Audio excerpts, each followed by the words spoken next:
Okay. Make sure everything's working.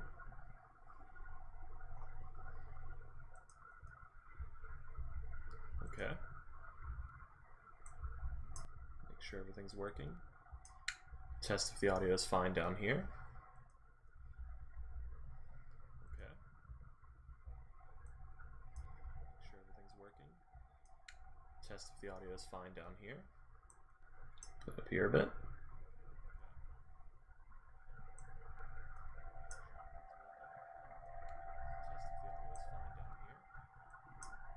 Here a bit.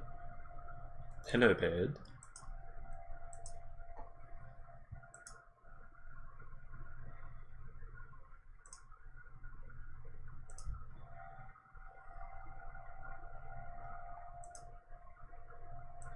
Learn and enjoy it, but I'm just saying. A Strahd campaign can go for a while, depending on how quickly the group goes. Those things can go for a while. Especially since you're supposed to be like at least level 12, something like that. We're level 5. You can start Strahd. You have to start Strahd at 5, or you just get wrecked. Well, we started it went to 11. Now we're at 4, so we're just like doing like in the town type stuff. I'm just worried that this is going to go on for like 4 months, and if it does, I don't think I'm going to do it. That would be $200. That's kind of a lot. I mean, I'm willing to do it for like 2 months, I guess. That'd be $100, just to learn and figure it out and see what it's like. And the guy was really nice, and the other players were nice too. But I'm just saying. Anyway, enough. I digress. This is what my character is going to be like, talking constantly, possibly talking in Thieves' Cant. You're never really going to know. Well, isn't Thieves' Cant basically like, let me give you the skinny on the G and Frank, we got a red base on the ground. It's like it's that. It's no, I think it's like regular. I think like based on the description, it's like regular conversation, but it takes like twice as long to like say anything because you're just talking and talking and talking. Like you're like slipping things in. You know, I don't know.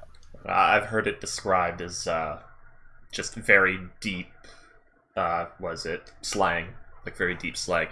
It's like when there's a drug deal going on, just deep in the hood, as they say, where it's like, hey man, you got that sprinkle? So now make me jive. Or if you're assassin, hello, I'm new to town. I'm an artist looking for a patron to spread some art around. Paint a new canvas. Yeah. Greetings, I'm a traveling merchant looking for an inn. I need something with an attic room. Yes, I believe I have exactly what you need. Please take this. And they hand them like a cylinder wrapped in cloth that actually contains a poison dagger. Yes, this will cover my expenses. Thank you. It looks like we're all here. Is everyone ready? Would you like to go get a drink? Does anybody need to step up real quick? I did that before I got here. Actually, I'm gonna go make a bathroom break real quick before we start. But I got everything else. All right, excellent. It's like car ride. That's right. We will not be stopping anytime soon. No, actually, we will.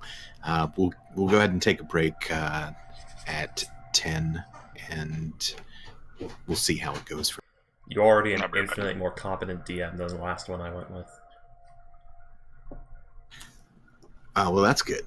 Considering I've been doing it since the 90s.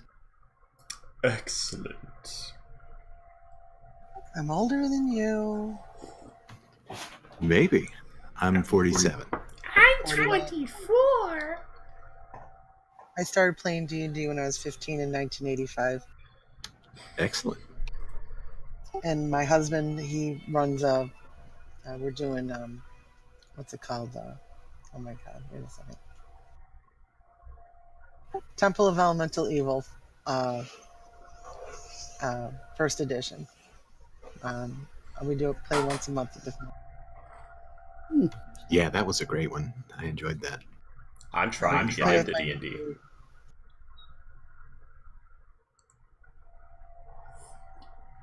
I talked over someone. What was that?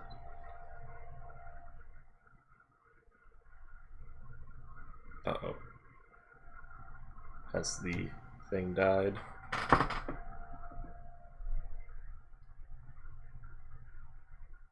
Randall's mic is muted. I see.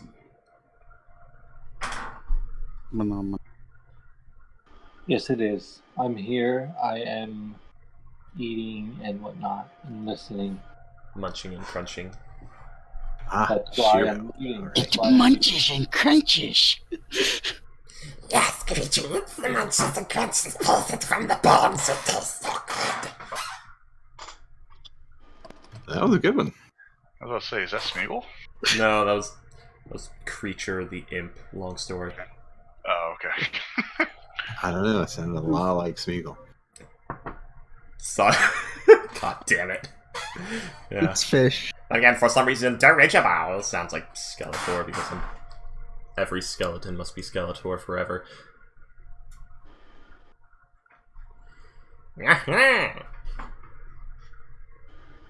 If your skeleton character does not sound like Skeletor, then you're not doing it right. You're just not doing it right. You need to stop voicing that skeleton character immediately. Go watch He-Man and get your priorities straight. Not necessarily. Could also sound like the guy from the Tales of the Crypt. No, not good enough. Must be Skeletor. Why can't it be the host from Tales of the Crypt? Because he was more of a zombie guy with some skin left on his bones. He wasn't a full skeleton. Very flimsy logic. Spooky, scary skeletons. Make you want to shriek. Yes. If we were going past 4th level, you'd see some spooky, scary skeletons, but since this is a 3rd level max campaign, you will not see any of them. But I want to see them. Well, that's too bad. I'll see what I can do. Okay, so I think I am ready. He is ready. He is ready for Freddy. Freddy in this case being some giant goblin guy. I'll stop talking. So, do we have everyone with us? Check. Roll check. Freaky. Testing. Test. 1, 2, 3. 4, 5, 6. Read 5 by 5. Well, I suggest the you ignore the official suggestion. welcome to our game. To begin with, I want to basically give you an idea of where you are in the world. Currently, you are in Faerun, or Toril. And if you look here, you'll see the Oakhurst world map view. Long ago, there was a massive volcano, Mount Hotnow. And during that, there was a citadel that had sunken into the ground. And what you do know at this point is that there are many years that have passed since, and of late there had been 4 adventurers that went down the old road and never came back. You being the adventurers that you are, some of you have decided to go and actually look for that crew due to what seems to be a rather large amount of gold that's being offered your way to find the signet rings of 2 of the twins from a particular worried mother with a lot of gold to spare. The other of you have found that one of the idiosyncrasies of this town Oakhurst that you're currently staying in, there are occasionally a group of goblins that come to town holding what seems to be a precious apple. This apple has the ability to cure just about any ailment, and it goes for quite a hefty sum. The villagers all get together, find the most in need, and donate as much gold as they can to purchasing this apple. Oftentimes, they'd like to buy the tree itself, but it is never for sale. Some of them, some of the villagers, the mayor, for instance, has tried to even use the seeds to create their own tree, grow their own tree, but it just never seems to pan out. About 2 weeks after that, it seems like maybe somebody stole it. Nevertheless, some of you are here just for the sake of adventure, and that is where we find ourselves in the midst of Oakhurst. As you can see here, this is a rather old depiction of it, but you have your basics here. You have the Old Boar Inn, where you're currently being provided a room for the night. You know of the proprietor of the general store. The merchant Hercrill is the actual family involved in providing the gold to find her two youngsters. And then you see the old road which goes west, and the blacksmith where you can actually pick up any extra goods that you need. That, as well as the general store. So to start off, what I'd like to do is have each of you just give us a basic rundown of who your character is. We assume that you have come down to the Old Boar Inn in the main meeting room, or in the main tavern there, and across a large table, you just happen to be looking around and seeing each other. Trogar, you are the first one. You have just been handed a rather large honey mead, and the waitress is apprehensive about the looks of your rather large jaw. But nonetheless, the other patrons seem rather impressed by your stout nature and the armor that you wear. Look around. What would you be doing at this very moment?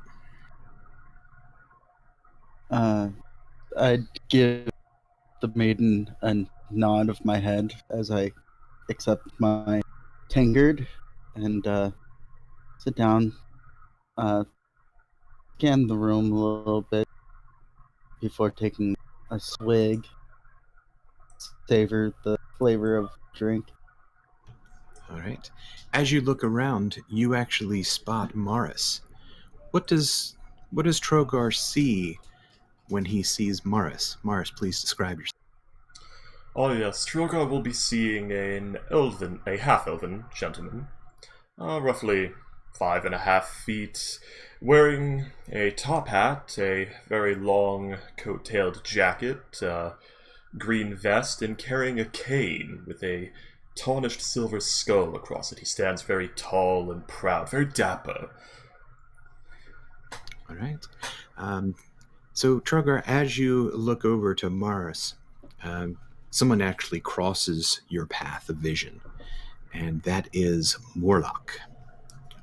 Please describe what we see when Morlock passes by. You'll see a pretty lean, fit, about 6 foot, red hair slicked back, emerald green eyes with a pretty heavy beard, a shield and glaive in one hand with a maul fastened behind him across the back of his waist, where the handle sticks out one side upwards towards his right arm so he can reach across his back and pull it out. But he doesn't say much. He's got just that real grizzled look of a career soldier. All right. And as Morlock is passing by, of course, something obstructs his path. That happens to be Posey. Why is Posey there, and what does Posey look like? She's a little halfling, and she's 3 feet tall, and she's got brown hair and green eyes, and she looks like she's possibly up to no good. And she walks past on her way to the bar, and she's like, she points to the guy in the top hat, and she says, "Hello, this guy. I bet you he's here to buy the apple. I, I wonder if he's got a lot of money because he sure as hell looks like he does. Here it comes. I think I'm gonna go find out. Here I gotta get a it drink comes. first, though. I'll see you back. I'm going. Be right back." All right. Oh, I thought for sure he's gonna get robbed again. So at the mention of the apple, several heads kind of turn to the halfling, and one of those is Shiro. You hear the mention of that, and you know of this this happenstance about Oakhurst. Every midsummer, a group of goblins come to town carrying one pristine apple to sell for someone that is in dire need. As you turn your head, Shiro, what does the rest of the party see about you?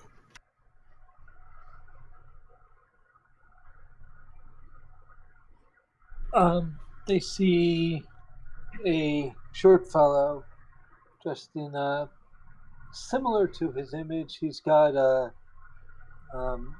spiked hair that's too long and it's like magically spiked. It must stay up there all the time. And what do you call that? A hooded thing over the shoulders. I forget what that's called. And, Half cape. Cowl? The cowl, yeah, hooded cowl, and surprisingly he's got some kind of map case or similar type case on his hip, and pretty plain traveler, yeah. And he's just got his feet up on the table, relaxing with his back slouched a little, feet up, and taking it all in. All right. You have come to know that the Old Boar Inn is owned and operated by a human male. He's a bit boisterous, goes by the name of Garon. And he's quick to eye those with a certain amount of talent. And it just so happens that he's already spotted the likes of all of you. How about a round? You, and you over there. Right here. And he comes over, and he's got a big tray full of large flagons. And he sits them one at a time on the wooden table. A bit of it spills, but he doesn't seem to care.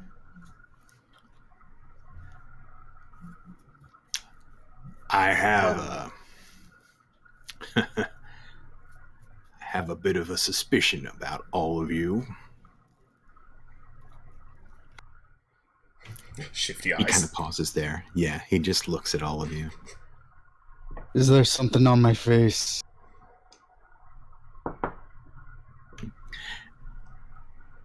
He barely cracks a grin. Oh, yeah, I think you had some beer on your face.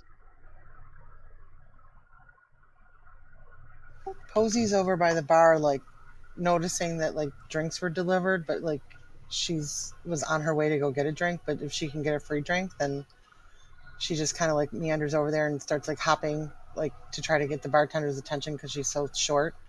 If there's another bartender there, or she's just trying to get some sort of attention.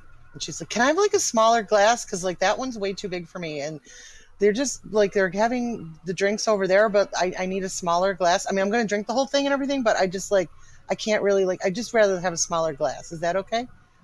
The whole time you're talking, and you're talking in rapid succession, there is a barmaid there, and her eyes are just kind of glazed over, just waiting for you to finish. And when She's finished. When the silence starts, that's when she kind of shakes out of her reverie. And she, oh, well, sure. And then she goes over, and you can tell she's kind of scratching her head because every single mug in this place is meant for a human up to an orc. They come in pints. This isn't about the church again, is it? I've already been approached by a few of you.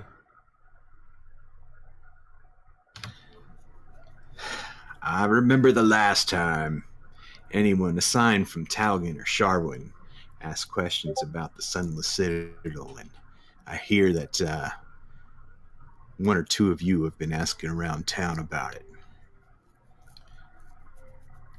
Well, I just wanted to let you know, because you have those very same looks in your eyes as those four.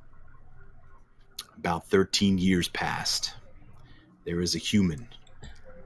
He was kind of a grim-looking fellow. He went by the name of Belloc. He stopped by, and he had that same glare in his eye, and I was worried about him, though. I seem to remember he had a rather large pet frog. Anyway, just to let you know, if you have any questions, Garen's your man. So, about this apple thing, goblins tend to bring it? That's right. Every midsummer. That thing, it's corpse white and poisonous, even to the touch. And no samples of either apple are to be had anywhere. Sorry about that, dog. It's all good. Now, this is opposite of what you've heard, by the way. You've heard that it's pristine, beautiful, red apple.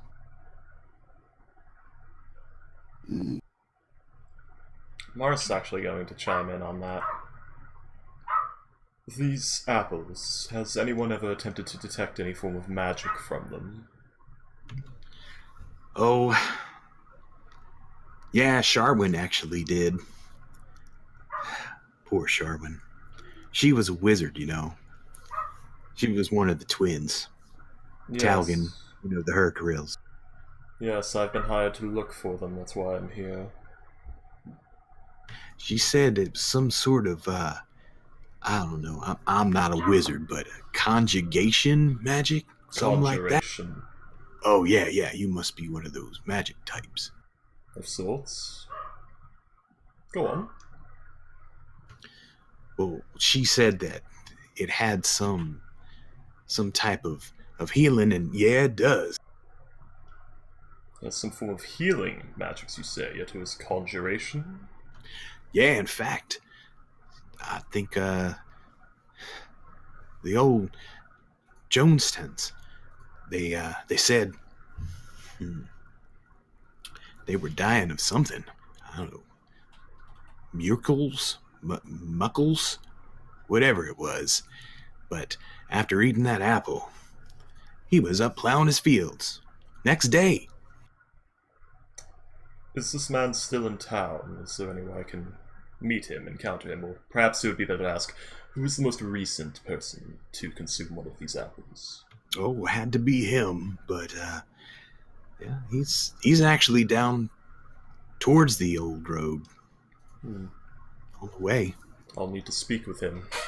Check for any intrusions. Now, about those twins. I've been hired to look for them. You said they went into... Well, you said they were adventurers with a glint in their eye. You didn't say they went anywhere, did you? Well, yeah, they went to that place called the Sunless Citadel. Yes. They were never seen or heard from again, I presume. Never came out. Yeah, their mother. She's beside herself. She's offering all kinds of coin. Yes, I've met the woman. She offered me said coin. Might be worth it to check it out. We can bring our kids home. Look at the way she was dressed, she can afford to pay us all. Well, I do like sunshine. Randall, you are very muffled. I do like sunshine. I meant like your mic's a little far away or under a cloth or something. Oh, hold on. Well, he's a halfling. Give him a break. No, out of character! Well played. Well played indeed. There you go. And any better? A little bit. So Posey gets her glass and meanders her way back over to the table where everyone's talking like she belongs there, even though she doesn't know anyone, and picks up one of the tankards and very deftly pours some of the ale into a smaller cup and sort of integrates herself, pulls up a chair and looks at Maris and says, well, like, what makes you think that this woman's even going to want to talk to you, or this man this Muckles? I mean, I don't want to go anywhere near where there's some kind of, there's like, isn't there like some kind of disease or something? I mean, what if you've still got it? Do you really want to get that? I mean, do you really want to get Muckles? I'm well versed in those of rot and pestilence. I'll be fine. Besides, I simply need to examine him for vestiges of this conjuration magic. As if it was healing, it would be evocation, not conjuration, implying that something has possibly infested him.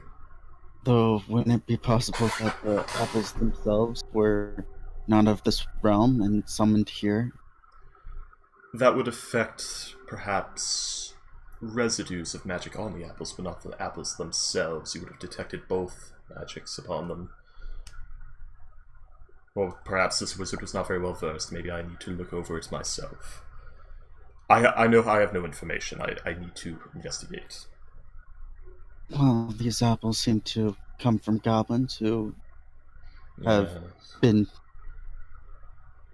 around. That in itself is easy enough to track them. Yes, that in itself is further concerning. Goblins are not known for sharing their hoards and things they own. I don't think they're sharing if they're charging the whole town to go on a bidding spree. Possibly. Could be slightly more intelligent.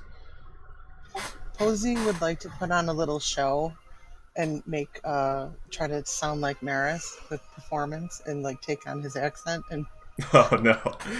Yeah. Capital. Let's go.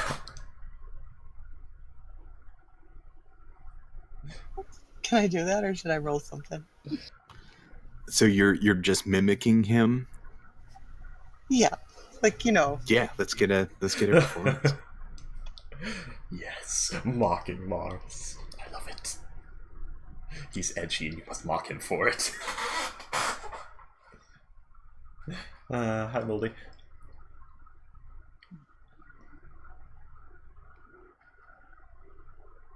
Hi. Is everyone still there? It's fallen silence. Yeah. Oh, okay. Yeah, I didn't know what you want me to do. Like, if you It's a performance roll or skill. something, Yeah. or, you want me to roll it? Mhm. Okay. Charisma based. If you don't have performance, you can just do straight charisma. Ooh. Okay. Well, it's actually as if Posey had just been brought up with you. She exactly mimics the intonations in your and inflections in your speech pattern, and she even gets the nasal just right. And at first, it's like she's lowered her register in her voice as well, just enough as if you were just hearing yourself talk. And as she says that, you actually start thinking that you're talking to yourself for a moment. Mara's actually gonna I really think that we should go and investigate the conjuration and seeing if we could figure out in some way what is going on with the Muggles situation, and then perhaps go from there. It's not really quite sure if we'll complete our goal in one meeting, but it's a possibility, and it's another way to get more information. And I really think that it's the right thing to do. At this point, Morris is actually laughing in character. In character. She had to slow down to speak, and I actually understood that. In character laughing. Well the cane done. has been put under his arm. He is applauding. I thought only Kenku could mimic people perfectly.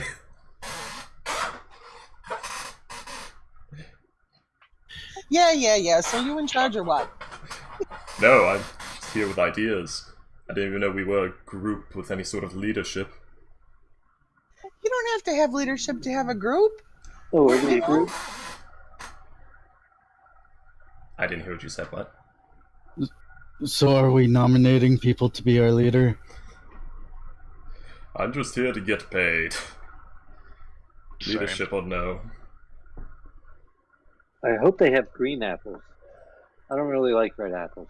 You know, I can agree with you on You that. mean the slightly tart yet sweet ones? The best. Yeah, the good one. Yeah, those are delicious.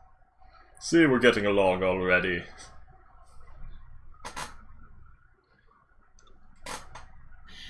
You realize that the following day is actually midsummer. That is the day that a collection of goblins enters the town and auctions off the apple to the highest bidder. You know, if we go now, track down these goblins, we might not have to pay for that apple. Or better yet, we attend the auction, wait for someone to purchase it, then convince them to let me identify it before they consume it. I might be able to help with getting the apple once the person buys it. Again, we will likely not need to steal it, which I assume is what you're implying. There's I'm a not lot of implying ways you're to a get something thief, from I'm just- someone. It Yes. doesn't necessarily have to be stealing. Are you? I mean, what are you trying to say exactly? It's borrowing without permission. Well, with the multiple pauses in your speech, it implied that you were being unscrupulous. I'm just saying there's a lot of ways to get what you want. And Yes. it doesn't always have to be, sneaky. But Yes, there's ways. we can talk them out of it. I simply need to look at it for a few minutes, at most. Then they can do whatever they please with it. Sure, we can talk them into at least that. Will I nominate the female short one to be our leader? Hmm. No. In all No. honesty, you appear to be of military background, yes? You in the armor? He's speaking to Yes. Murloc. Yeah, What was your rank? I eschewed rank for right and privilege. I didn't hear what you said, what? I eschewed rank for right and privilege. For I right... never concerned myself of rank. You were in an organized military, no? Yes, I was paid for my services. Then you were likely issued a rank. Were you in command of any soldiers, basically, was my question. Or were you forced to peel potatoes? Nobody under my command. I did not command. I was a scout. I got in, did what needed to be done, and got. Oh, so a man of the wilds like me. And that informs me that the Dragonborn is some form of hunter. No? You could assume. Yes. Have not commanded soldiers or anything of that nature? No, but I tend to take care of Neverwinter Wood, making sure that there's no kobolds or goblins running loose. Fair enough. Noble You know, task. to plague caravans and whatnot. Posing? Mm-hmm. Have you commanded any soldiers or major groups? Do I look like I would be in command of anything? I already told you. I don't want to lead anything. I'm just here to, see what's going on with this apple. Just probably like everybody else around here is. I mean, look around. Everyone's, everybody knows about it. It's not like a big deal. The thing's tomorrow. I mean, no. Okay, no. Okay, you there? everybody on the count of 3. point at who you think should be the leader, but then everyone, he's hoping everyone really points at Posey. Morris abstains. He keeps both hands on his cane. Drogar will point at Posey. Definitely pointing at Posey. Well, miss, it You looks like guys you're are being- leading this group. You guys are. This is not funny. Like, it's not. Like, No. I just True really want leaders to. themselves would not You just nominate see- themselves for leadership as one of the. Look at the guy with the hat. He totally wants to be the leader. Look at him. Yes, Look but at he knows he him. can't vote for He himself. wants to boss everyone around. It's obvious. And that's why he'd make a terrible leader. I never said I'd boss everyone around. You know you want to boss everyone around. Listen to yourself. Well, I was kind of hoping the soldier here was high Thank you, enough by the rank way. and more experienced. Fine, I'll do it. I don't mind if you lead the way. Just We don't mostly expect just me need to someone to listen handle to you. disputes. That I can do. Yes. We can vote as a group on matters, we just need someone to handle the disputes and to be the official head if we ever are in a position of government-controlled area. I'm gonna be in the middle. I'm in the middle. I'm like the torso. I Okay? don't know. Posey seems to be like the talker. She like talks so fast.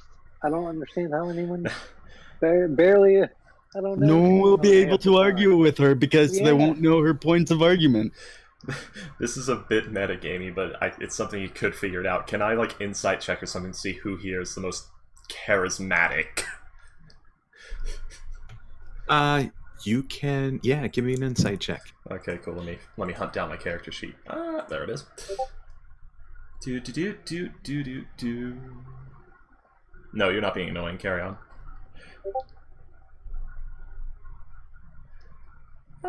Insight?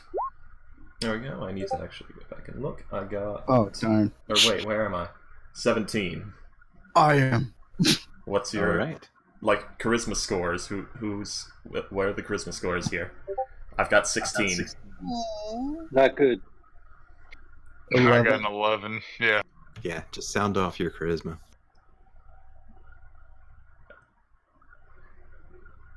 Does anyone here beat a 16? 14. No, far from it. No, far from it. Well, it seems I'm the smoothest talker, so let me handle the more diplomatic situations. Great. Exactly the way I said it was gonna go. Yes. Military gentleman here. I assume you have some sort of uniform tactics for entering rooms, dealing with high-stress combat situations. You have training in this, correct? Yes. You will be in charge during combat issues. As for... the other three of you, I mean, we need someone in charge of scouting, stealth operations, things of that nature, and I believe the three of you may actually be fairly on par in that area. Or at Yeah, least scouting. I think I know can the definitely do territory, depending on where the we might lead. But as you can tell by my size and coloring, I'm not the stealthiest. Yes. To make a better scout and tracker from the looks of it. No. Well, I like to get away from people. I just don't. I like elbow space. You know what I mean? Just talking about like personal space. Anyway, I'm so pretty he's good. like, yeah, I'm I pretty think good at I'll figuring get out things there. out. I didn't hear what either of you said. I just said I'm pretty good at figuring stuff out and finding things. I can look around. Well, have I been named the leader of the group? What's happening? All right. Well, as this happens, you just make that statement, and the door to the tavern just slams open. Oh, thank the gods. Inside, there is a golden-haired, hazel-eyed halfling. She's wearing scale mail armor, and she has a warhammer and a shield. and she looks like she's actually part of the guard here, if not the militia. And she busts in. She's all wild-eyed, and she says, "Aye, they came a day early." Oh. Who? The goblins, I presume. Yes? Everyone's head spins around. Yeah, and they sold it to Rutger. Well, then come along, everybody. We must move quickly. Yes. She's, If we hurry now, we can catch the tracks. I believe they're still in town, but yes. Where is this Rutger? Where did they sell it? We must speak with him. Rutger Lutger. He's the village smithy. Excellent. To the smithy. Morris is not sure if he's in charge or not. He looks It's at okay. this I got this. Onward! Excellent. Capital. I just want to make a point here. Posey looks at this halfling, and she kind of like tries to like fix her own hair, like she's like in a contest with her, sort of like, you know, like I'm cuter. I'm the cutest, damn it. Yeah, you can tell that she is definitely not interested in personal appearance, but her armor is well polished. And it is actually nicer than any of the town guard or other militia. It seems like she takes great pride in it. But her hair is just a complete mess. Little do all of you know, Mars is the belle of every ball. Sorry, go on. Ignore me. Bad jokes. No, it's cute. I welcome them, but no, she actually, as people start kind of meandering out of the door, she allows them to pass, and as it gets emptier and emptier, she makes her way up to the bar. This was a trick. I can smell it already. Posey goes up to her and says, so this wrecker of this village smith, he bought the apple? That's totally not fair. I thought there was supposed to be an auction or something. Why did you let that happen? Well, I couldn't stop it. Well, Posey. He's the one who with the money. Well, Posey, it's not a question of fairness. We need to move quickly. He's just saying this in the background while you're talking. Please feel free to ignore him. If they start moving, I follow them, but I'm just like trying to get information from her, basically. No, like they did. Mars is being too polite. He's like, we need to get moving. Sugar's waiting at the table, waiting for everybody to head out the door. Definitely moving out the door towards the blacksmith who just bought the apple. She shrugs, but I try to steal something from her, by the way. Okay. I just like bump into her, like I'm taking my glass back to the bar, like I'm being good, like, oh, here you go, and like I just like bump into her, sort of. Well, I might, depending on how my roll goes. Sorry. Face first. Yeah. So sleight of hand is basically what we'll be doing. Falls over, coughs, accidental. So it is really basically dexterity. If you have sleight of hand, of course, you are a rogue. So you. Ooh. All right. So as you get a little bit too close too quickly, as she was still kind of eyeing you up while waiting on her drink.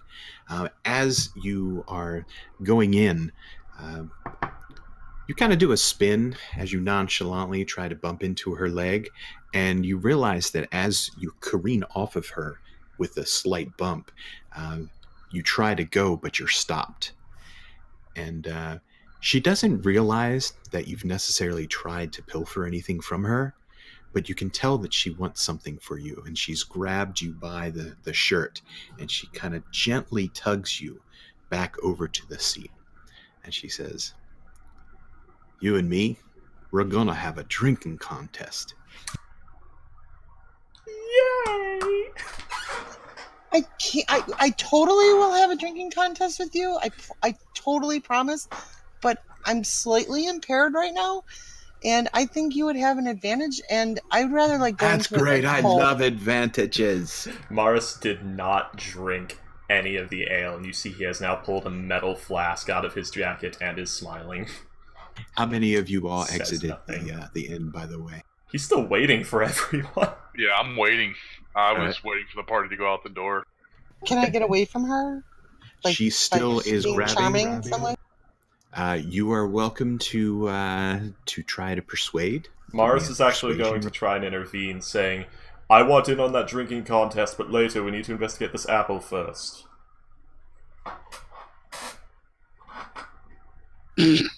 So can that be the help action, by the way? Morris intervening like that? How are you intervening again? Repeat. He was actually chiming in, I want in on that drinking contest as well, but we must investigate this apple first. So can that be the help action? Yeah, you can. Go ahead and roll just a Oh, I thought that gave persuasion advantage. as Okay. That is true usually, but you need to make a DC 10 check if Got it helps it. or not. Well, I'm proficient in persuasion, so give me a moment. I basically rolled half a rogue here. 24. Excellent. All right. Smooth talking businessman. Nice. Very dapper. She was blinded by his dapperness. Well, if you really have to go, but you will come back, won't you? Yes, if I can help it. If something attacks us, I cannot guarantee, though. Goodbye! And he is out. He has walked out the door. Yeah. Walked out the door. 10 o'clock. We'll be back. 10 o'clock. Do not give a time. She's already got a big mug up to her chin, and she nods as you leave the establishment. As everybody else leaves the establishment, Drogar will gather up the mugs that were left at the table and finish them off before dipping out. Morris is completely full. Yep. Come on, guys. Let's He go does see not if drink there's ale. a green apple around. All right. As you get back into the center of this, I don't know, it's a relatively good-sized town for what it is. You estimate there's about 900 souls that live and work in this area. Oh, that's a few thousand years of lichdom. But getting close, the first thing you see is a smiling dwarf. He has an apple core in his hand, and he's chucking it over his shoulder, and you can see that he's bending back, and he's got a great big belly that's protruding in front, and he's kind of stretching back, and you can tell that he's in a state of pure ecstasy. And he's going, "Oh, my back! Never been better!" I totally suspect he's lying. He just ate the apple. Can I roll an inside check to see... Or wait, no, should I...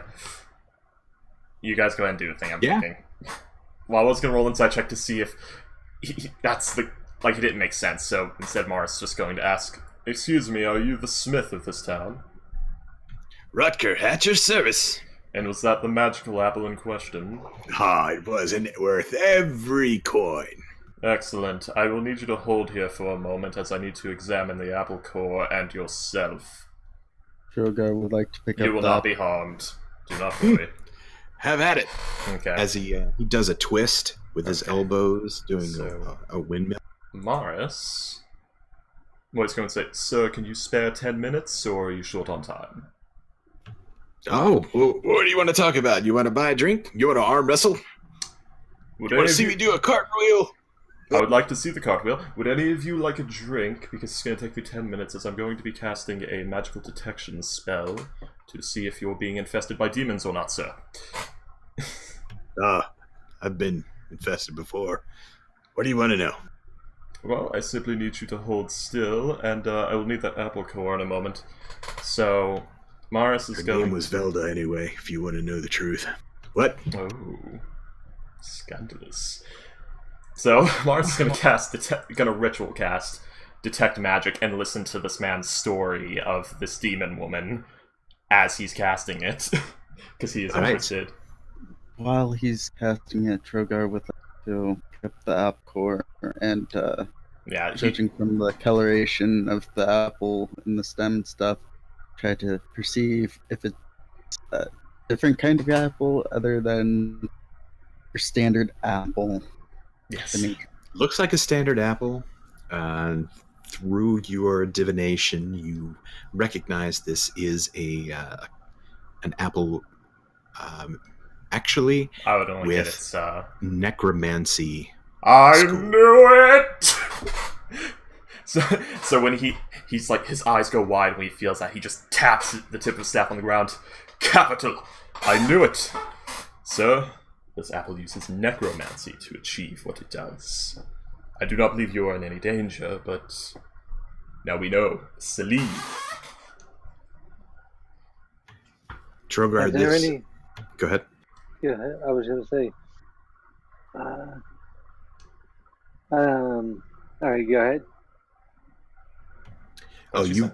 you recognize this apple to be just the tip of it and the stem.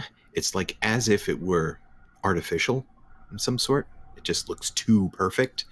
But the flesh that goes to the core looks like normal apple. And yet, you know how just after a few moments, usual apple flesh starts to brown? Well, this stays a pure white. After he's examined it, Interesting. you do that. You have 10 minutes to do this, so I don't want to interrupt anything you're doing. So he's listened to this man's story about the demon woman. Any scandalous details? Yes, it's a heart-wrenching tale of a failed romance. Morris is slightly moved, wipes away a tear. It's a beautiful tale, sir. Thank you for your time. Now, may I see the apple core, please? It's right here. Yes. And he is now going to be ritual casting again. This time, identify on the apple core. All right. Wizards! Will I interrupt if I start doing something?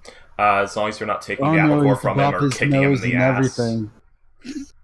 She like gets on the ground and she like starts doing yoga poses. Perfect. And she's saying to the dwarf, she's like, if that ever happens to you again where your back's really hurting, like you can try this, and like this is a really good stretch for you. Like she tries to like distract him with like a little performance of like yoga poses and stretching for his back or whatever. Honestly, I find just finding something very sturdy and falling backwards on it feels pretty damn good. Working on your standing and sitting posture can also help, as well as being careful about your bedding as he goes back to identifying. Oh, stretching is very good.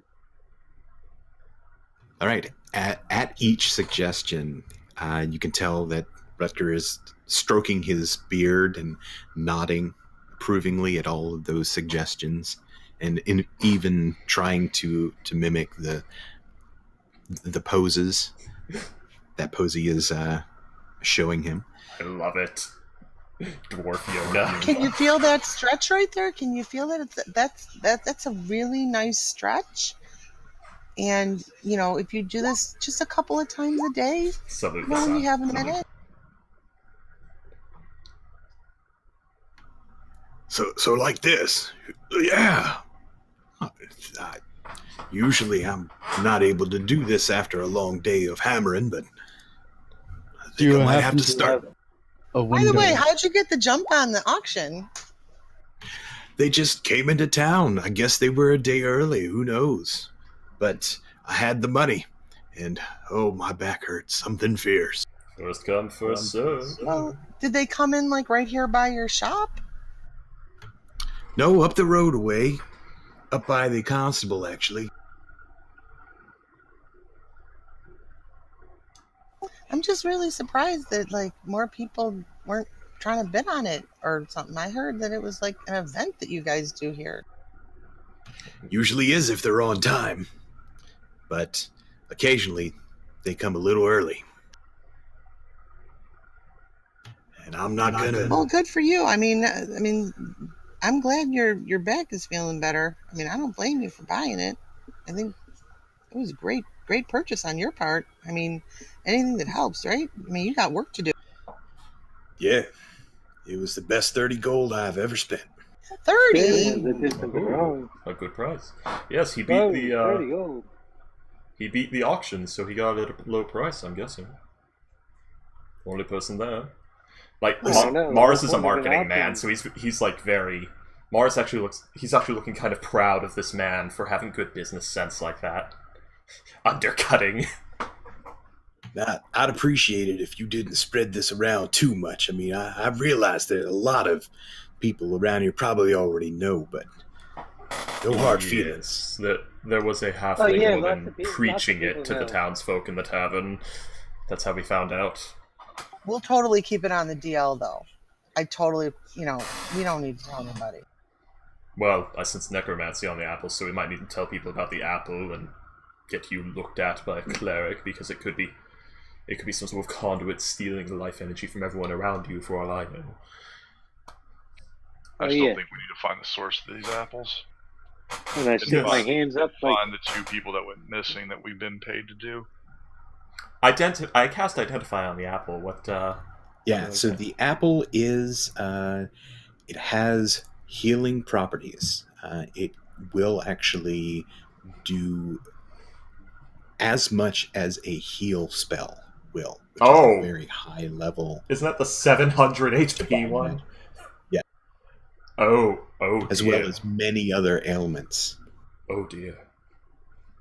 This is very powerful magic indeed. It's also rather troubling. Basically, this can restore you equivalent to, well, is anybody here well versed in clergies, or even magic in general, healing magics, things of that nature?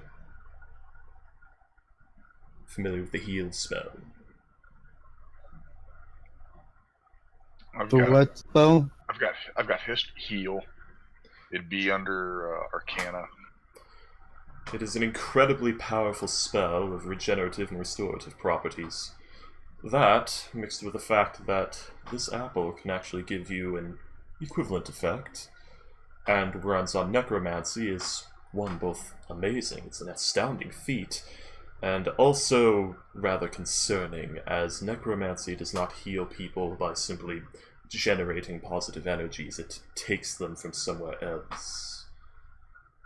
Did you happen to see where these goblins went? They went back towards the old road.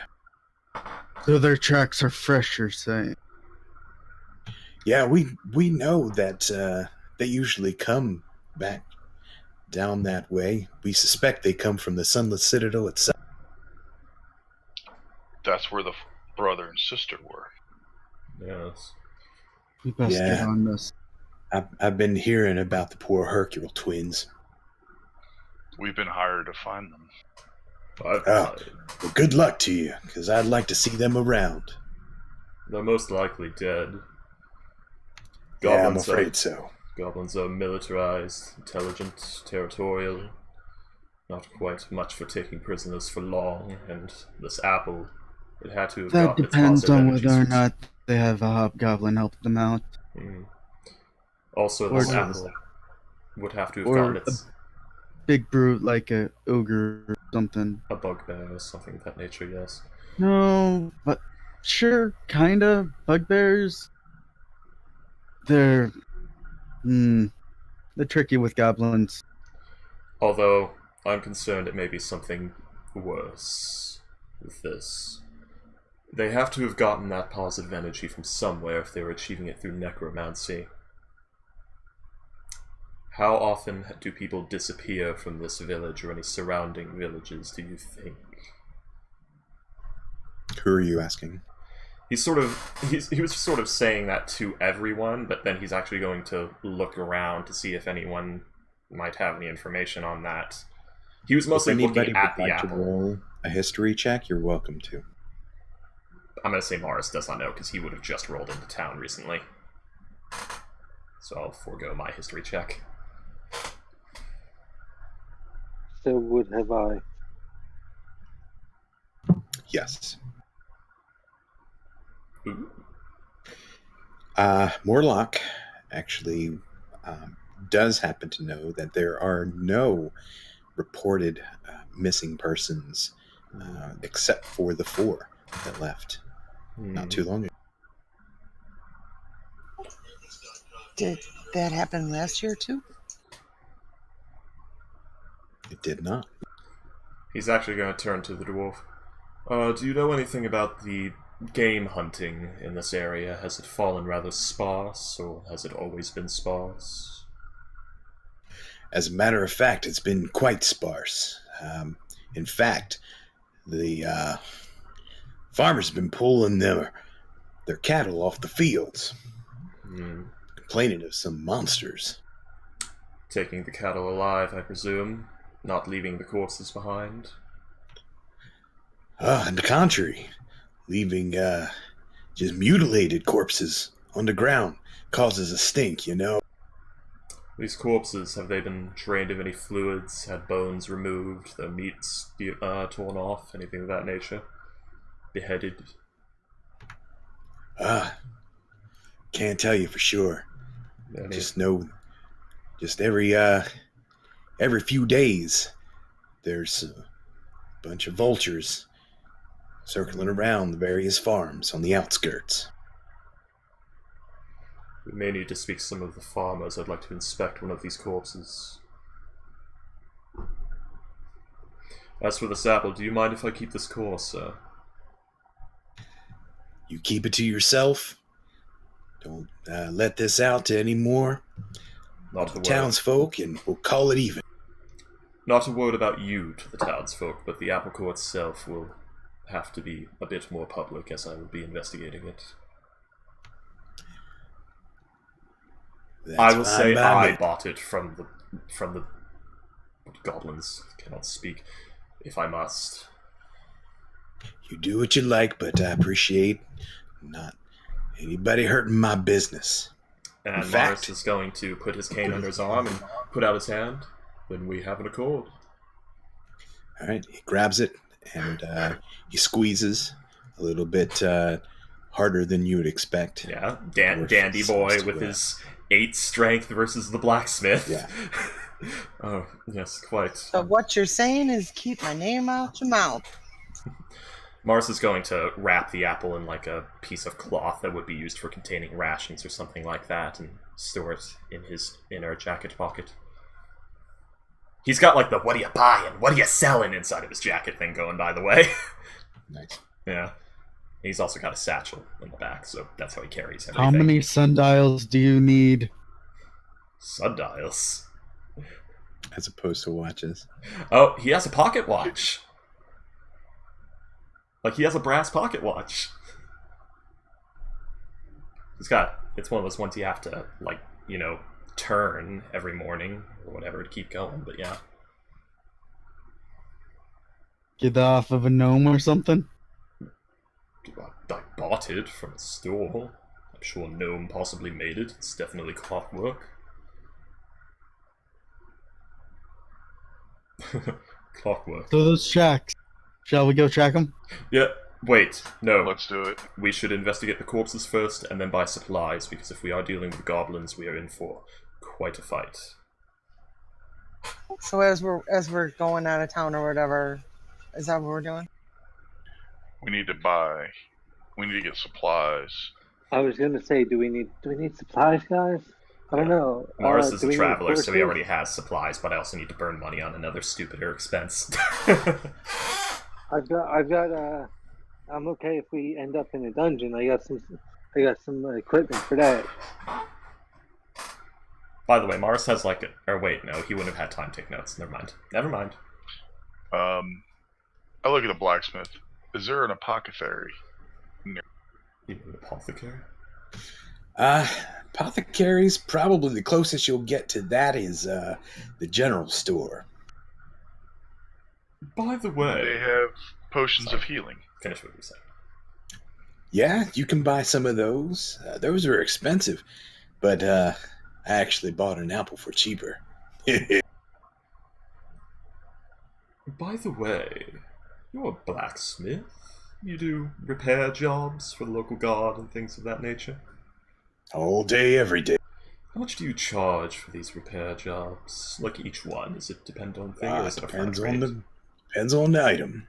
If someone were to, say, be able to help you get all of your repair jobs done in a few minutes, maybe an hour, without any material cost, would you be willing to pay them half of the wage you would have made from them collectively?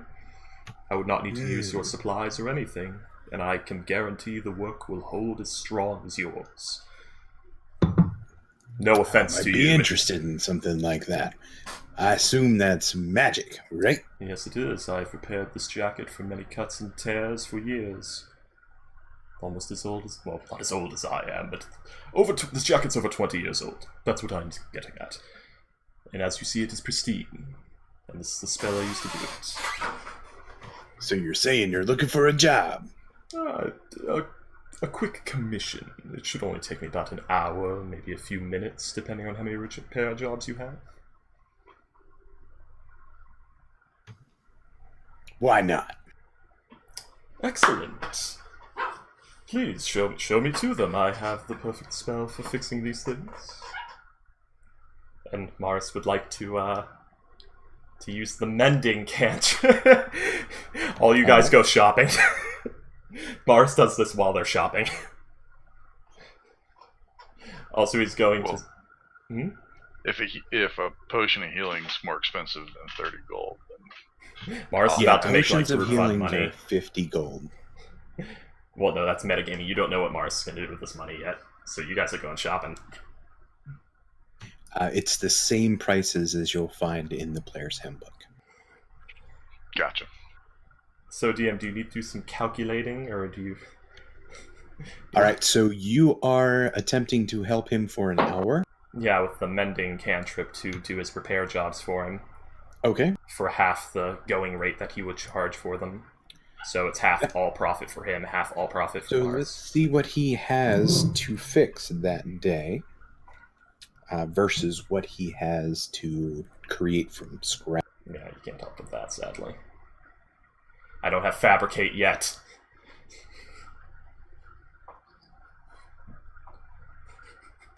Sorry, guys, I wanted to make money. Mars is a businessman. All right. He actually is fully loaded with a rather large sum of repairs today. Oh, got my he work offers you up to 6 repairs. Of course, some of them are rather large. Like he has some shields from the militia that are cracked, but because the shields are more than a square foot, he could repair part of the crack and go on that. It would take longer. Yeah, you can do part of it, right? This basically eats time.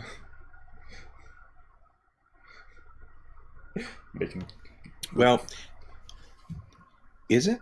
I see here the damage can't be longer than 1 foot in any dimension. Well, here, let me look.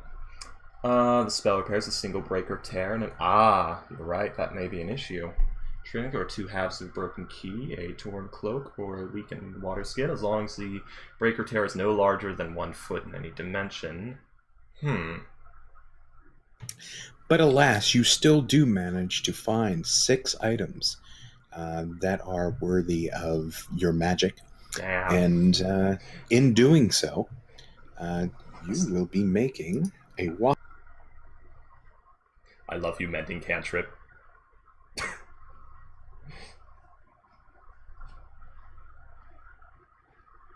So, Maris.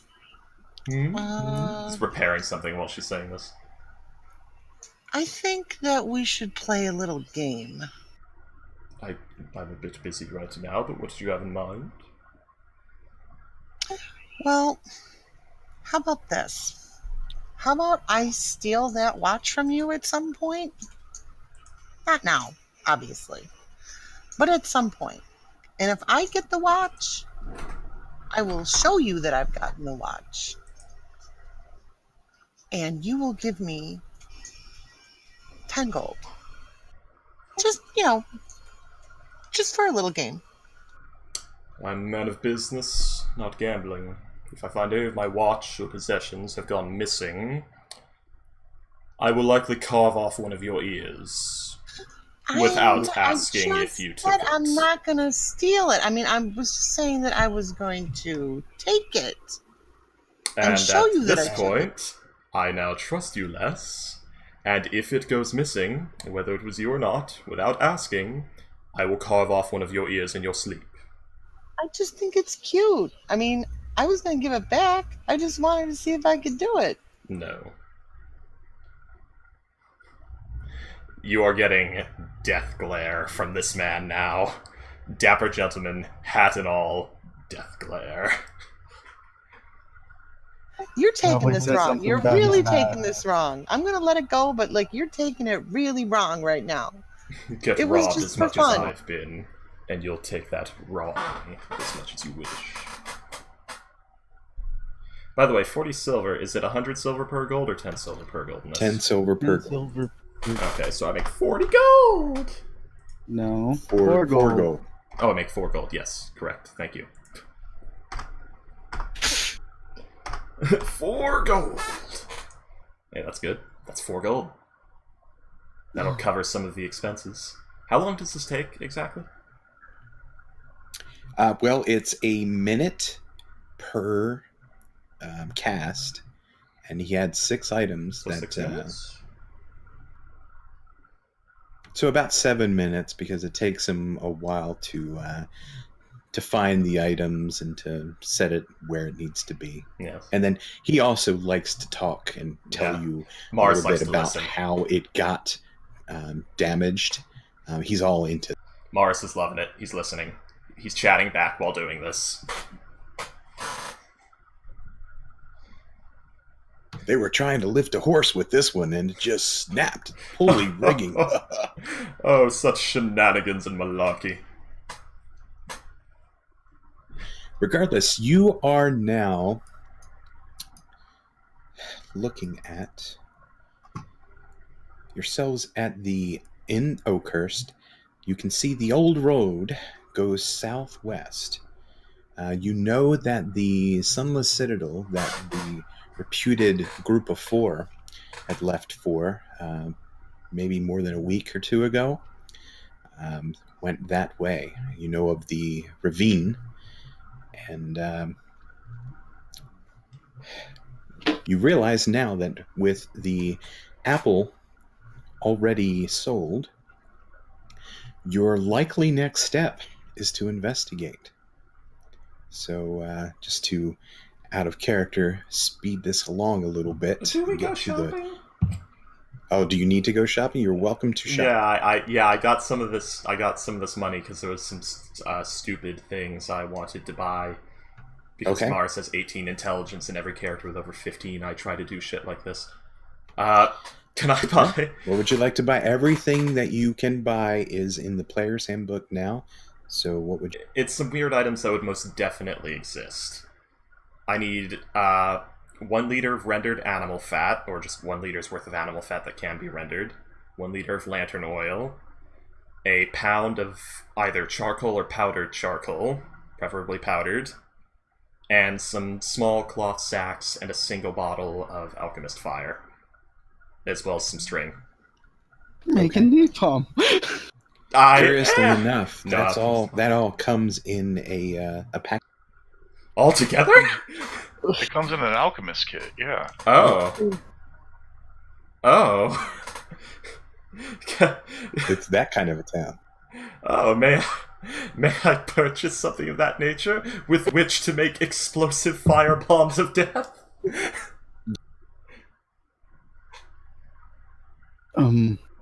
Could I just get, 2 manacles and 3 nets? Yes. Don't worry, we plan on using those that stuff on the goblins. Yeah. I mean, maybe. Mars has killed a few people with it in the past. How much would all this cost? The alchemist kit? Depending upon what you're getting, as far as the animal fat, that is 5 silver. Okay. The alchemist fire is by the player's handbook. I think, what is that? 25 gold or something? I'll have to look it up. I don't have any money. I've got some money, and silver is actually for the group fund, but that didn't work out. Mars is buying Alchemist Fire and stuff. The fire. Okay. I'm looking at Alchemist Fire. It costs an unknown amount because it does not say in roll 20. Thank you. So let's go to D&D Beyond. Alchemist Fire is 20 gold. It weighs a pound. Okay, so that's 20 gold, 5 silver, but I also need... Or the Alchemist Kit has everything else, so it's 5 silver and 20 gold for everything. But I also need some string and little bits of cloth. The string is 5 copper, so that's inconsequential. Well, I'll still deduct a silver for it. Sounds good. Okay. And what about the little cloth pouches? I was about to say the player's handbook lists Alchemist Fire at 50 gold for a flask. Oh, really? Oh, Yeah, I'm looking at it. D20. Yeah, you're right. Dang, that is expensive. Okay, so that's 50... At this point, it's like roughly 51 GP. So I guess it'd be like 50... I would have... It'd be minus... I don't know. I'd have 4 silver pieces. Alright. And minus 50. So... I know I've... That's probably about all you'll be able to afford. Actually, Is I do have anybody else 54. buying anything other than something out of the player's handbook? I was just going to pick up the 2 healing potions that I can afford. Excellent. I would probably buy a few more ammos for my light crossbow, and that's pretty much it. Excellent. What would you call a firebomb? Made Alchemist Fire. Oh, Alchemist Fire. Like I already bought Alchemist Fire with these things to fashion a more effective fire, napalm bomb of sorts. Yeah, so the for that we'd have to kind of homebrew something. Yeah. So I'd like to keep it all mechanically sound for this session at least. We can get into any of that I wasted some other my time. gold. Well, you can take it back, but you can just say that it's part of it, and you can role play how it is effective in other ways, and maybe we'll give it some other condition. Okay. Well, maybe we'll have like a burn effect afterwards. Yeah, I was let's thinking say. like a D4 over a number of turns. Then I wouldn't need the charcoal powder because I wouldn't need it to explode, would I? Yeah, we're keeping everything kind of by the books tonight. Okay, so I have 54 gold now. All right. Sad. Okay. You guys go on. I've wasted enough of your time. No problem. Is anybody else getting anything else? I got my nets and manacles. Fair enough. All right. So what would you like to do now? You have all of the equipment. It is about midday at this point. You've shopped. You've spoken with the smithy. You've already done an hour's worth of work, 6 minutes rather, of work, and then you realize that the town is basically going about it as business as usual. You see a few slumped shoulders because they missed the goblins. It seems like that was like a highlight. Those in the town, you know that those in the town that actually see goblins as something like a magical event, those that travel outside the town realize that goblins are much more of a menace than anything. I'd like to get started down the road towards the Citadel to see if we can find the twins, because that is what I'm being paid for. That seems like a great idea. Perhaps we might be able to catch any tracks the goblins might have left behind on that road. Exactly. Okay. Will you be heading out in this mid-afternoon, or will you be waiting the next? I'd rather get started now and see if we can at least find the tracks so we can keep going. Maybe we can. I think that's a good idea. Cold camp, pull watch at night if need be. All right. So you realize that the overgrown old road winds through rocky downs, and near strands of an old-growth oak, and past abandoned farms. It's about 7 miles between Oakhurst and this ravine here. But you can make that in the mid-afternoon fairly easily. It is midsummer, so the fields are lush and green, and it's has a pleasant smell, except for the occasional smell of a dead animal here and there. Just smaller animals, nothing large, you can tell, because it's further you walk, you get by that smell. Where a large animal, of course, you'd be kind of stuck in that pungent smell for quite a long time. But passing several of these, you eventually get to what looks to be a series of posts near the ravine. You can see that this old road passes to the east of this rather large ravine. It's large in length, but very narrow. And at the road's closest approach to the cleft, you see several broken pillars, and they're just jutting up from the earth where the ravine widens. And there's 2 of these pillars that stand straight, but the most kind of leans atop, sloped around just sloped in the earth. And the others are kind of like broken, and you see several have apparently fallen into the darkened depths of that ravine. And there's a few similar of those pillars that are visible on the opposite side. It looks kind of like this was a rope bridge at some point, but the ravine actually opened up and swallowed the bridge, and it just left the posts next to you there. And there's a curious rope that's hanging down. It looks like it's not part of the actual bridge. Looks like those ropes snapped long ago. But looks like this is a rather recent looking rope. And it looks a bit like this. Wait, did we ever investigate the corpses of the animals at the farms? You can have, if you want to. We're here now. We can do it later. We can. I was not fast enough, sorry. Carry on. Okay. These markings on the pillars, are they a language? You can give me a history check to see if you can recognize these markings.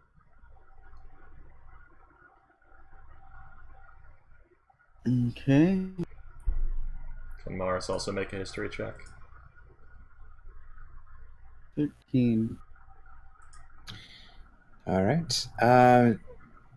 He's got it. It's fine. Does anyone speak Dwarvish? I do. I do. Recognize them easily as a Dwarvish alphabet. Barthay and Goblin. But you also realize that this is in Goblin as well. I can read this still. I can't. So it's like Dwarven script, but Goblin. So this is basically the equivalent of graffiti. Mm-hmm. And it vaguely translates into inscriptions of warnings or threats against potential trespassers, like stay away or death to anyone who approaches. Top hats are dumb. Strange things for them to write. Cute. Mars is actually going to lift up, he's going to bring up his hands, he's going to let out this loud whistle. He's going to cast, he's not going to cast, he's going to use an ability of his Find Familiar spell. Where is my character sheet? It's here. Where is it? Come on. This year. There we go, Find Familiar. He's not casting it, he's already casted it many months ago, his first level spell. He's pulling his familiar out of the extra dimensional space that he can do as an action. So you see a gray barn owl. And he says, perhaps we should do a bit of scouting before we try to cross this thing. It's actually more looks like a climb down. So the question is, do you want to use the rope or do you want to use the cliffside? I'll fall down either one of them and die. We could also pull up the rope, tie you to the rope, and lower you down if you insist. Well, I think I'm going to head down the rope if you guys want. You can't climb a rope? Can you start a business? Probably. A successful business that lasts many years? It's a rope. Come on. It's gym class all over again.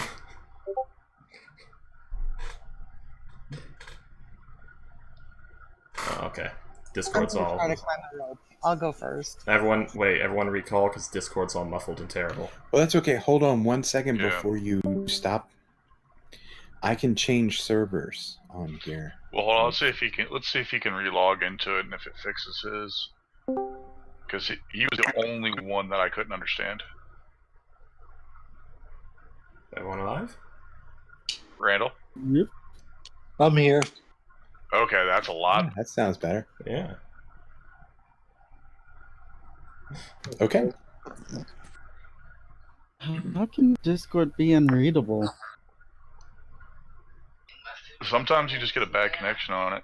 But back to this, I wanted to ask, it's just a single rope that leads down into this chasm? Or... Yeah, there's one rope that actually just goes from the post into the dark ravine. And it was tied separately. It doesn't look like it's part of the former bridge that was there. So it looks like a newer rope. Yes, it does. So, hey guys, is this one of the? I know those guys, those little brats were trying to find. You think they could have went down this way? That's what I'm thinking. We're currently looking for the goblin tracks, right? No, well, we're also looking for two kids that went off to find the Sunless Citadel. Yeah, you know the kids of the lady from the Yes, but I thought we shop? were following the goblin tracks right now. Yeah, and the we tracks led got us goblin here. signs right here. Yeah, Okay. the tracks goblin- led us here. Maybe they both Sign. went to the bottom line. Well- Like what we're trying to say. I'm going to, Mars can say, well, before we go climbing down any ravines, I'm going to check for more of the trail. He's going to say, Darwin? Mm. He's talking to the owl. Darwin, see those tracks there? Go across the ravine, look for any more, see if they crossed it. He releases the owl into the air to make a perception check. Hosey looks The owl really- flies into the air, lands on the top of the post first, does a double take, and it says, who? Well, it's a familiar, so it can communicate basic thoughts or concepts with me, I think. Or something like that. It's like Launches itself off of the post and dives down. Good enough I for told me. him to look for tracks! Oh no! Well, Darwin? I guess I'll go get your bird. I grab the rope and start making. I Okay. also You communicate with Yeah. the bird, right? I want to go down the rope. Let me see. Forms Fey. It is a Fey. Independent, but always the basic commands, combat rules, blah blah blah. Familiars or behind physical. Nope.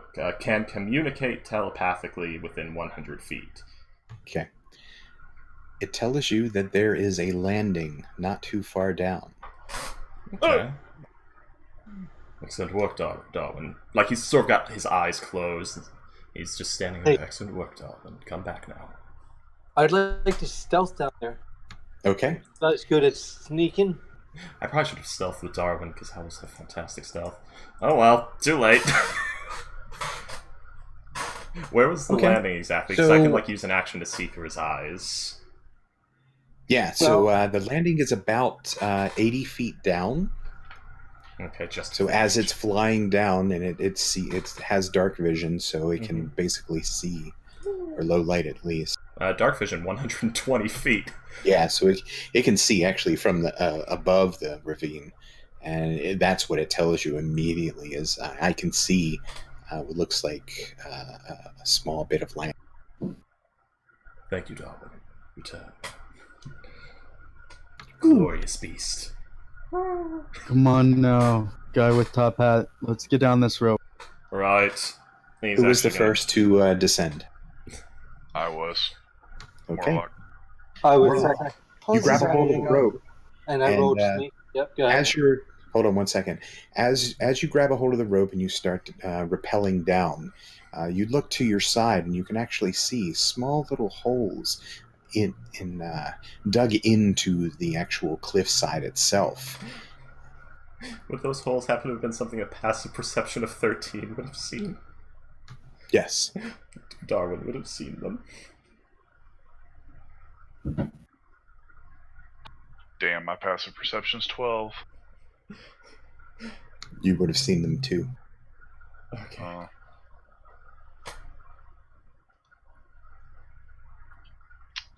I don't know if that helps. Posey's like triggered by him, like totally triggered. By Darwin like, or by the holes? No, Posey afraid of holes in the notes. Okay. No. She's triggered. No, she's triggered by what's his name? Darwin, the owl. Can she do a business and all that? And she's gonna, as she goes down the rope, she's gonna like mutter and like try to make fun of him again with his accent and like say like all kinds of stuff. If it works out. Yeah, so as you're doing that, it actually reverberates off of the chasm walls. I'm really quiet about it though. Like under her breath, kind of. I'm gonna tell you how to game Mars. It's not gonna kill you for insults. I'll be right back. My dog's gotta. Hey, I'll be right back. My dog's gotta go out. They're just fucking swarming. Feel free to shenanigans. All right, so we have Morlock first. I guess Posey is jumping in there as second, right? Yeah. Okay, who is next? Not Mars. I will go next. I am trying to sneak down. I will leave like 5 seconds of space before I go onto the rope, and therefore hopefully leaving some space before me and someone who's attacked. Okay. All right, and after Shori, I stealth down too. Hero. Shiro, sorry. Hero. Oh, the S is silent? Gotcha. No, K-I-I-R-O. I changed it. Oh, okay. Should I roll sneak if you stealth? are stealthing, you're welcome to roll stealth.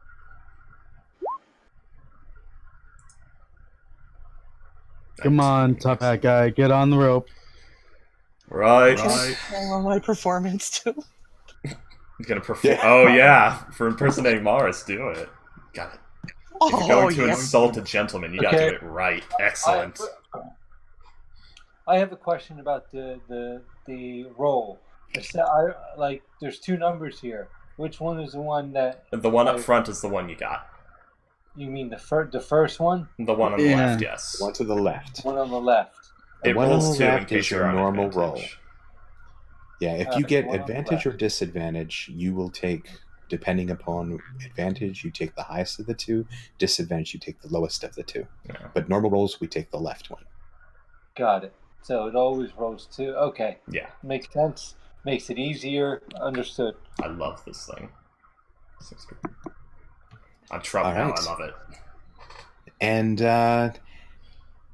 Morris, as you are the last one to descend, He's not descending yet.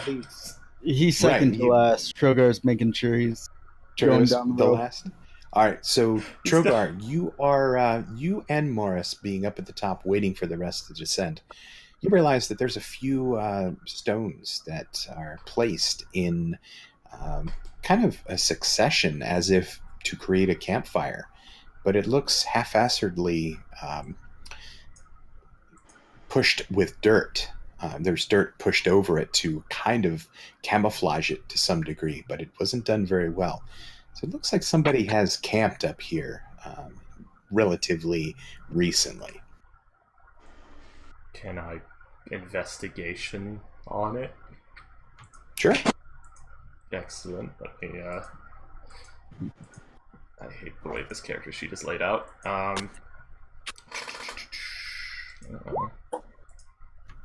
Okay. 22. Wow. Yeah. Wizards. Yeah, so with your astute powers of perception, Yes, exactly. You realize that it couldn't have been more than a month ago that this particular campfire was, at least the evidence of the campfire was attempted to be hidden. Stop trying to collect charcoal. You're a ranger, correct? Indeed. Come here. This is rather fresh, and it was about a month ago those twins disappeared, correct? You Yeah. know that to be true. What? You do know that to be true. Do you believe you'd be able to find tracks if they're a month old? It depends on the terrain, whether or not it's muddy or had been muddy at the time. Well, can you look around this campsite, see if anyone left it about a month ago? I'll help you. Fine then. Alright, Mars is gonna do the help action for him here. Okay. So I have to do a perception or investigation. What am I doing? Nature, survival. What am I doing? So for Finding tracks might be combat, survival. it's different. For tasks, you do need to do the same skill, I believe. So, Nice. yeah, you would roll the same skill, and then if you make that, then you give him Advantage. Yeah, what do I roll here? Survival or Survival. survival, Okay. and that's just over a DC 10 to help. Yeah. So 17. 22. Okay, excellent. Morris is a learned boy. Sugar, you are able to discern not only humanoid tracks that were placed kind of deep in the mud when there was rain, but relatively recently, a series of smaller goblin tracks who have a distinctive way that they have their toes coming out of their footwear with their claws kind of digging into the ground. Yes. Oh, and goblinoids. Yeah, you definitely recognize these as goblin tracks. Do they go into the ravine or off to They the do, Oh. but they do not go next to the rope. They go to the side where the handholds are. Mm-hmm. Mars is going to ask Darwin to investigate around the handholds. Okay. So, He doesn't really tell you anything new other than the fact that they are there and they go all the way down. oh. Are you sure you want to try the cliffside and not the rope? Well, see, I have two concerns. Three, actually. One, the rope could be some form of trap set by the goblins for... It hasn't broken yet. Yes, that's what worries me. Two, I don't believe these handholds will be able to hold creatures of our size, as goblins are rather small. Three, the others are already down there and we're wasting their time. We should probably move quickly. Yes, you've been stalling quite a while. I really, really do not wish to climb down that rope. Do you want a piggyback ride down there? That would just lower our chances of survival, so MR's gonna, take his hat off. He's gonna do that collapse thing they do, put it in his pocket, fasten his cane in, his sleeve. So it's, pressed up against his chest and his arm, and then he's gonna say, "Tally-ho!" And he's gonna try to stealth down it, so... Okay. So is it Tragar that goes first? Traugar will go after the top hat man. Top hat man! Instead of taking the rope, he will take cliffside. Okay, you're going with the handhelds. All right. Yeah. Handholds. Okay. If we all die, make sure no one forgets me. So do I roll a stealth and athletics? You're welcome to roll a stealth. As long as you're grabbing a hold of the rope, you realize that the rope is knotted. So every 10 feet, you are getting at least your feet onto a solid knot. That's nice. It kind of steadies you and reaffirms your sense of actually being on something. And with that, you actually make it all the way down and join the rest of your companions. Morris is very quietly shaking and very unhappy. Okay. By the way, 20 on stealth. Yeah. Drogar, you actually make it down to the platform as well. It turns out that the handholds do go off to the side all the way down, but they look a little more dangerous after the ledge. So it's you can tell that it's probably a better idea to not trust that. And that is where you all will see what looks like a sandy ledge that overlooks a subterranean gulf of darkness to the west. And the ledge is wide but rough, and there's sand and rocky debris, and you see bones of a small animal, actually many small animals that just cover all around it. And there's a rough-hewn stairwell that zigs and zags down the side of the ledge, and it descends further into darkness. Go ahead. Can I have... Well, I'll wait. If you're describing things, I'll wait for that. Sorry. It's quite all right.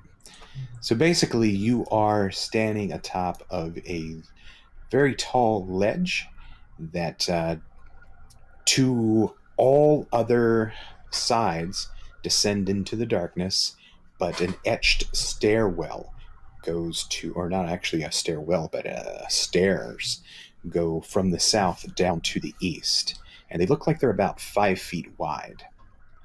You can see what looks to be a campfire, but it is long since snuffed out. But it is a campsite of some sort. Morris? Is there a way to tell how long it's been since a fire was used? Yeah, you can go ahead and give me a survival check.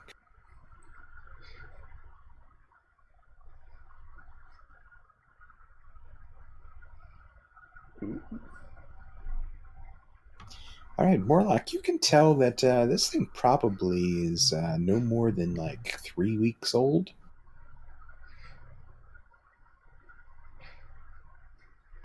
Three weeks, and the twins left what? It's about the same time. Yeah. 4 weeks and a month. There we go. So we're on the right trail. While he's doing that, Mars is going to have Darwin stealth down the stairway, and he's going to look through his eyes to scout ahead and look for problems. Owls have silent flying and all that flyby garbage. Yeah, the owl kind of just spirals around and is overlooking, and it is not reporting that it sees anything. Are we... but give me a perception roll for your owl. Yes. Now, owls... Let's see, they have +3 to perception. Okay, so I'll need to do that. So roll...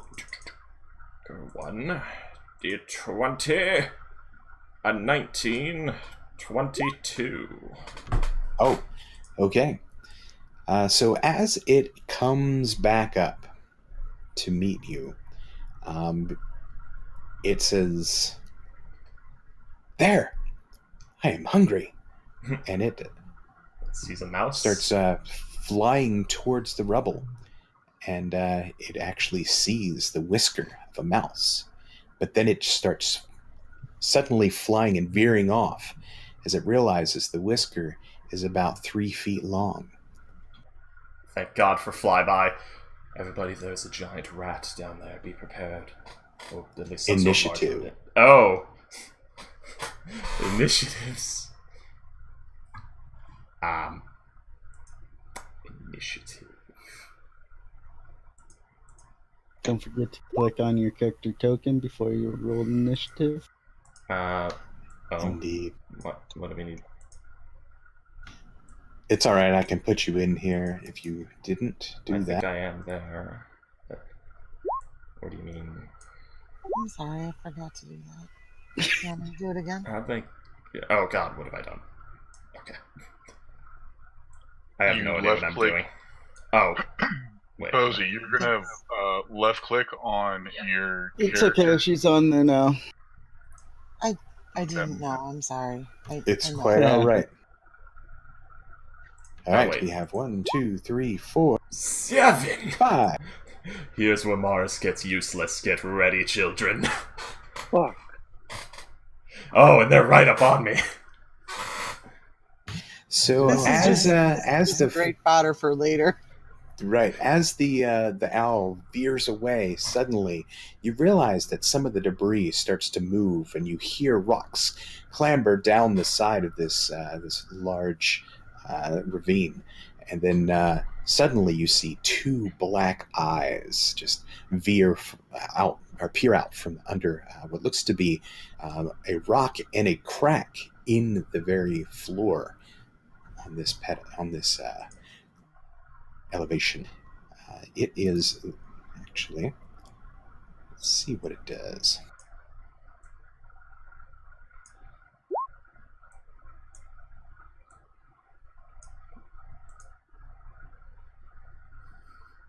Oh no. Say goodbye to Mars, children. Well, according to Acquisitions Incorporated and their DM, wizards die first. Yep. Yeah.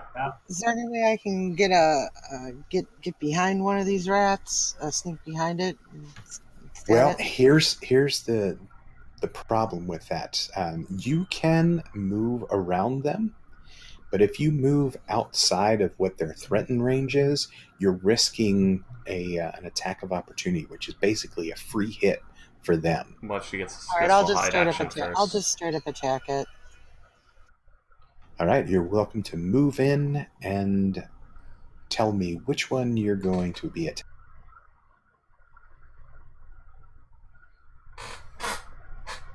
Yeah, because of Maris.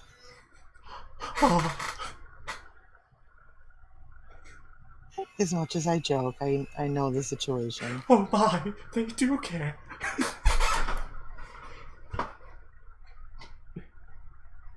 I'm gonna attack the one next to him. Okay, This is, one to the west. this is why I made sure Mars wasn't an asshole. So should I just do the short sword? If you think that's best, this is all you. All right. So what happens is Posey steps up. It seems like just the slightest bit of concern, but she does rush to the aid of her newfound friend, and her sword just plunges deep into the side of this giant rat. Now, Posey, you can click on that word short sword, and that will give us the damage. And that window. All right, so the sword digs deep into it. You actually can tell that the whole body of this thing, and this is about the size of a large dog, and it just moves the sword with your hand for a moment. As you pull it out, you can just see that the blood is just being pulled off of the blade as it takes it out of its fur, and it writhes a bit, and then it turns to you with a ferocious-looking face. It is not dead.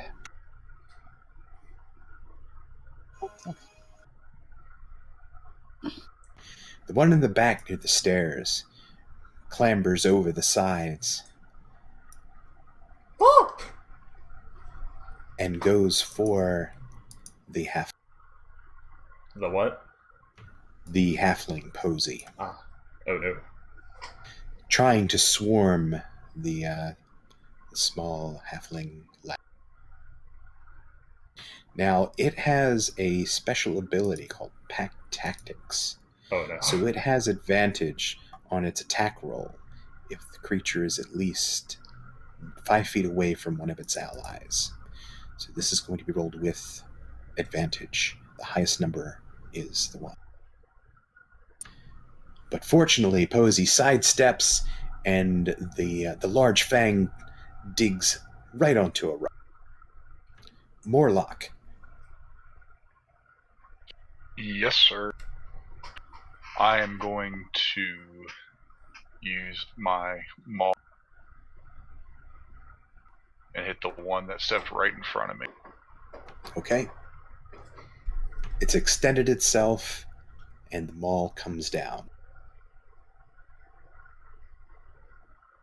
Mighty swing of a powerful warrior.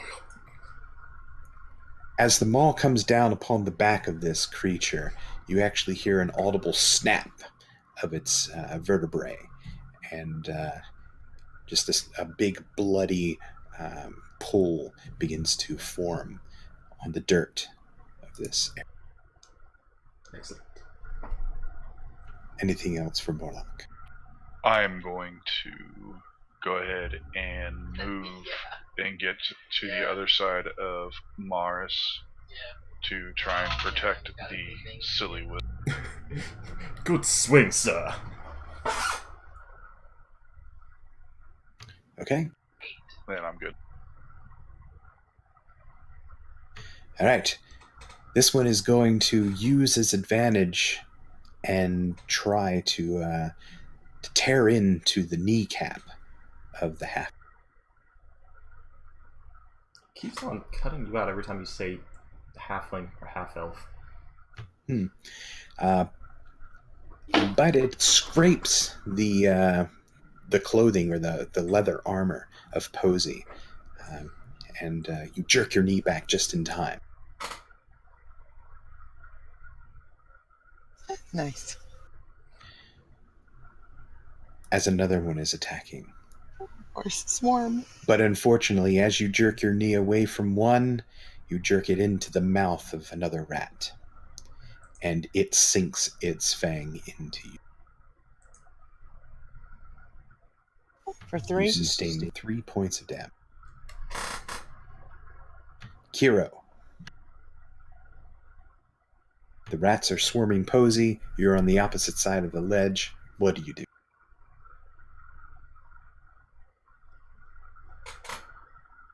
Okay, I am going to move and attack. Let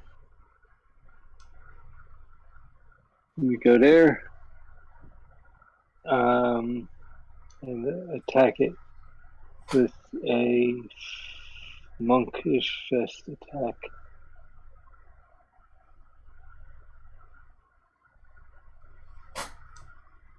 Does 12 hit their armor class? That's exactly what you need. Great. All right, so Kira, you rush to the side. You, what is it, a kick or a punch?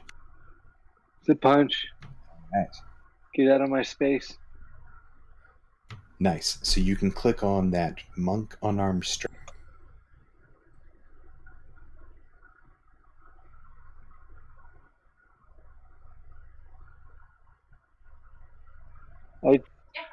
That one?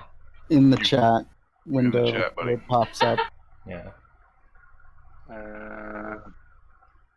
When you do that, it shows you damage.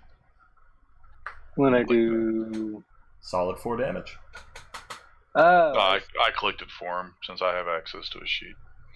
Right where it says monk unarmed strike, Yeah, you got where it. you rolled, there you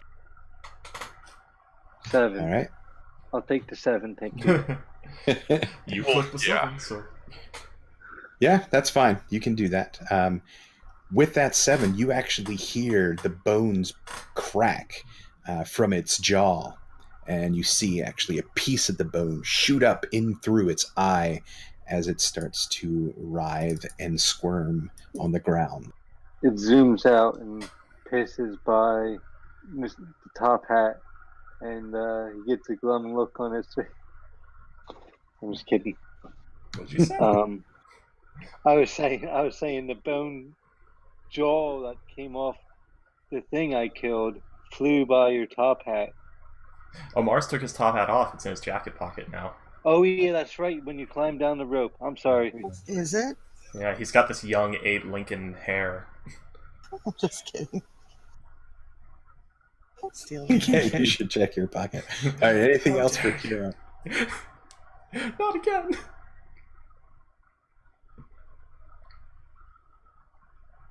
All right, Tragar.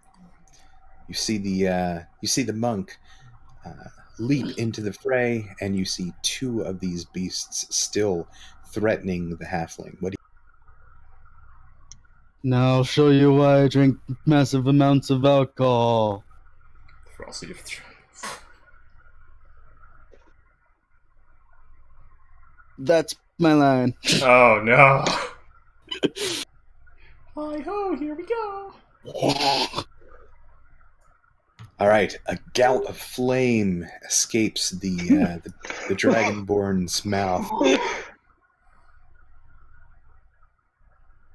Sorry. With an attempt to escape. You have both of them. Take both take two. Yep. Okay. Yeah. So it actually because you've drinking a bit too much, you actually overshoot it just above their heads. Yep. Oh, that was a great belch. Excellent ferocity. But the top of their hair is singed, at least. If you get Spicy hit lips.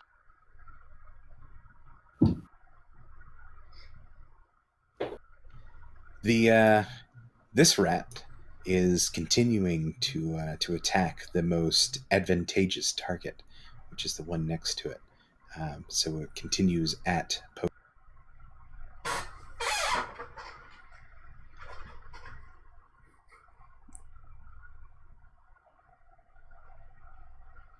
The 23, it sinks its teeth into Posey's I thought side. it was a 7. But because of pack tactics, it has an advantage. Genius, dear. Yeah, it has her flanked.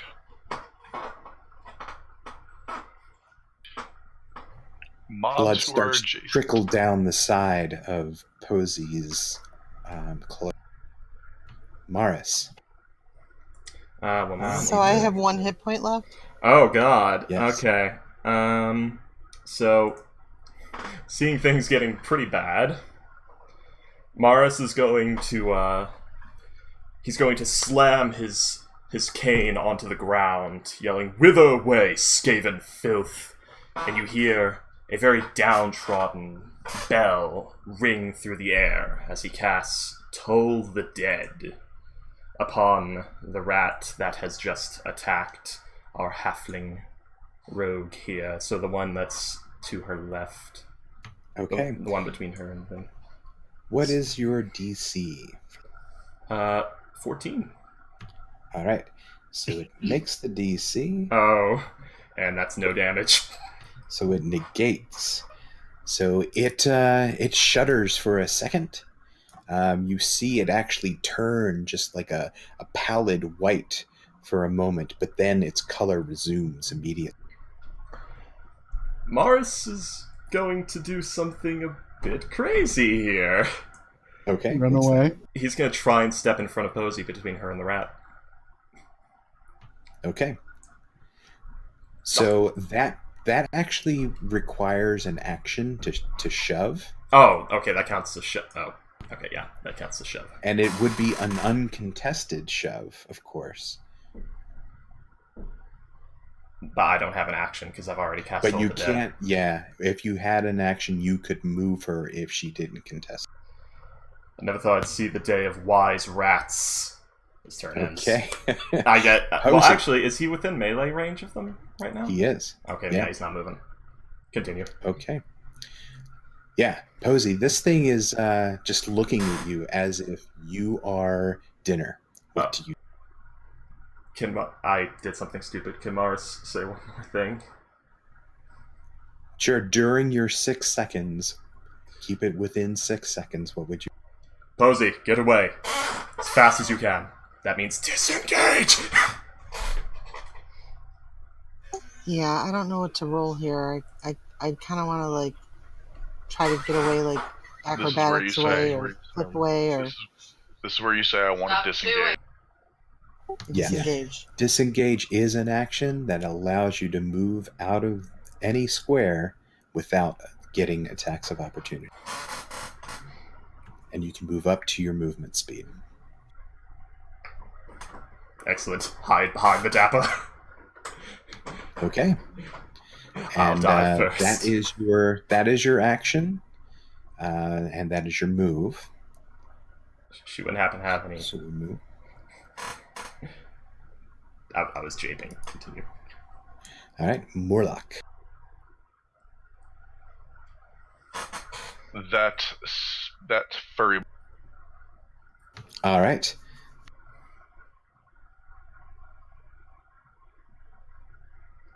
Morlock raises the heavy maul above his head, slams down, and once again, another rat is splattered upon the lead.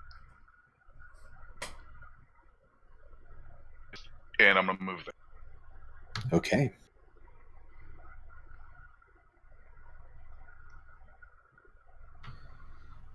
All right. This last rat is not really tactics-minded, as you would think. It kind of just sees one target and is in a fury. So it is going to lunge as it's skittering and trying to chomp at the closest being to it. It's padding. This is not an advantage. If it's after me, it misses. Yeah, it is. It's actually after Morlock, and it just clamps down upon the armor and does not penetrate. That brings us to Kiro. Really? Wow. That's some nice ace. That's some nice armor class right there. The joys of being a fighter in heavy armor. So, Did you and take then the defensive fighting stuff? I did take defensive, and I have a shield. Oh god, and you're in like half plate or. I'm in chain with a shield. Ooh, fancy. Okay, so, I will scoot over one and then say, I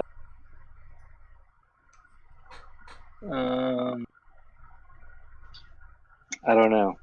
Can't think of anything right now, but it's going to attack monkily. 18. All right, you monkily slam against its side. I like that adjective. Monkily, that's the best adjective. So I did 6. All right. Unfortunately, not enough. Actually, it is.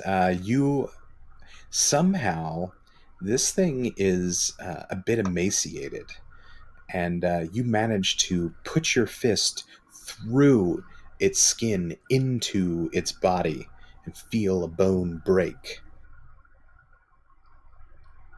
It is now on your fist. You can either pull your fist out or you can do something with it. What would you like to?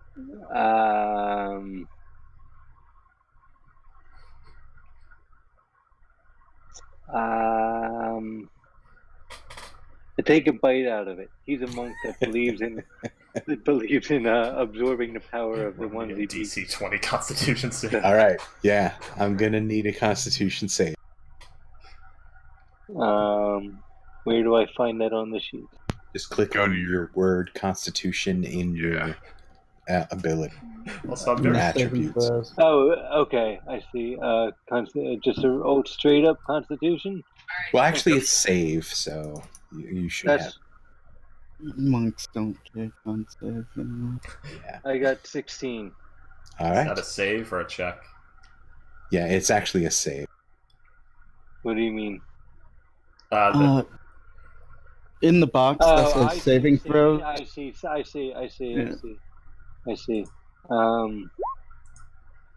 Yeah. 21. Excellent. All right. It I'm a beast. It tastes quite bad. But yet it tastes a bit irony. Combat has subsided. Oh, So, Are you alright, Posey? of course I spit it out. I don't actually eat it. I just bite it and then spit it out for He's starting to look at Posey to not look at this disgusting display. so, ma'am, do you need a rest up, regain your strength or anything like that? You look Yeah, kind of bloody. yeah, it's not good. So, who wants rat while we take a break? No. I can appreciate a fine meat. This is anything but. Well, you know, when you cook it, everything's fine. Exactly. Yes, and when you pick the parasites out of it as well. No, the Um, parasites get killed by the heat of the fire. So, still breathing, Posey, not bleeding out? No diseases? Not looking good, but she's alive. But she says, where did those things even come from? Or they have like holes or like a nest in here or something? Yes. They came from the. Might I suggest you rekindle the fire in that fire pit, rest and recuperate while we look around to make sure there's no more rats. Okay. Here, let me I'll check stick you out. by to keep an eye out for you and go ahead and field strip this rat Are we was on the fire. taking a short rest? What are we doing here? I would think the Well- short rest would do her good, and it gives And us I time to definitely kind of would like scout. to help. Yeah, and scout too. Sorry. Okay, so you're going to take a short rest. Before doing that, Mars is going to cast Mage Armor on himself, Okay. so that he has some AC. So his AC is now 13, I think. Okay. Yeah, 13. So hours. during your scouting of the area, you really don't see anything more. You do actually go ahead and rest for at least an hour, which means you can recuperate any hit die for your healing if you'd like to.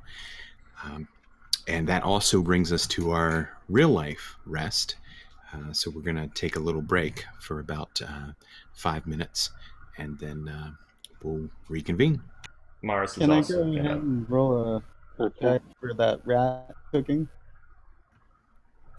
You want to see if you can cook the rat? Yeah. Yeah, go for it. That is just a... I think cooking is just intelligence. We'll just give you a straight intelligence roll unless you have any... Wouldn't that be Survival. Wouldn't that be actually, survival? yeah, I take that back. It will be survival, yeah. Yeah, like over a campfire, How many- survival over a kitchen stove is something else. How many hit points do I regain? Or do I have to roll? You have to roll what your hit point die is. Hit the hit die button? Yep. Does she get a bonus to because of my medicine roll of 17 to help? I don't know the system, so I don't know if Yeah. system helps her. Let me look that up. I'm not too sure if that actually... Mars Last time I was gonna say, last time I used a medicine roll, it was to stabilize somebody that was actually at 0 to regain 1 hit die. According to the DM's manual, that's what it's for medicine checks like that. Okay. Clerics can use it to increase their healing. I think that's if you have a healer's kit or something. Yeah. Yeah, so that actually does not help with regaining hit points for hit die.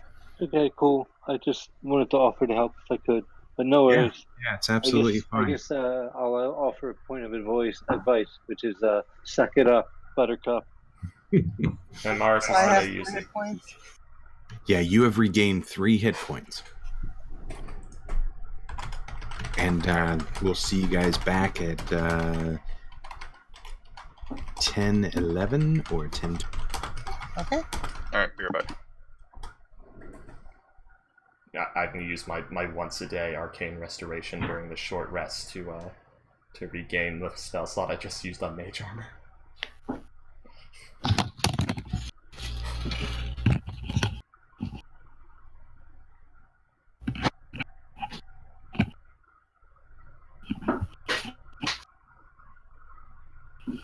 So, well, no one's watching, it's just me and Bird. How is Bird? That's the rat. Oh, you guys are still here. I thought for sure Morris was going to die horribly.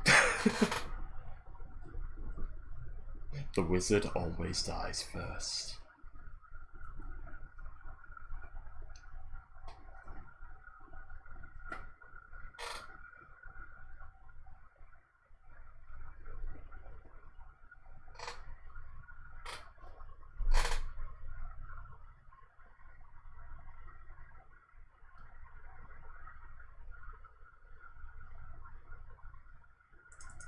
That's supposed to be that.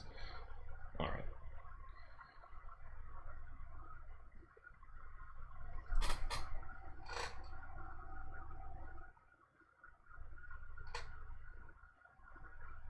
Anyone else here? Onward, Buttercup. I am. Welcome.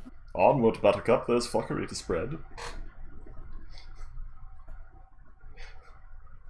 I knew this would happen. I knew Mars would be useless in combat once I heard this was a level 3. I knew this would come.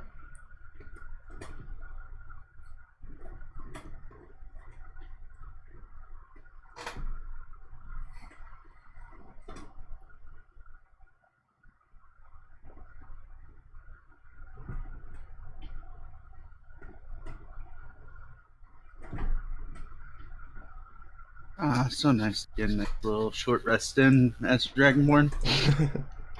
Oh, that's right, you get your breath thing back, though, don't you? Yep. Excellent.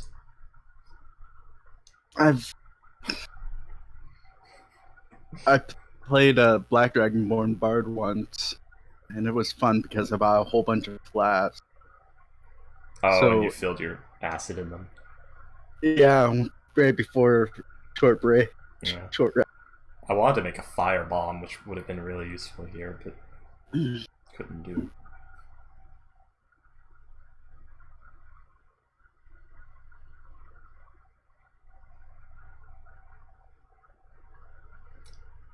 Because I imagine if I just said Mars throws a fire bomb and it does AoE burn damage to all of them for a while. Wouldn't that be nice?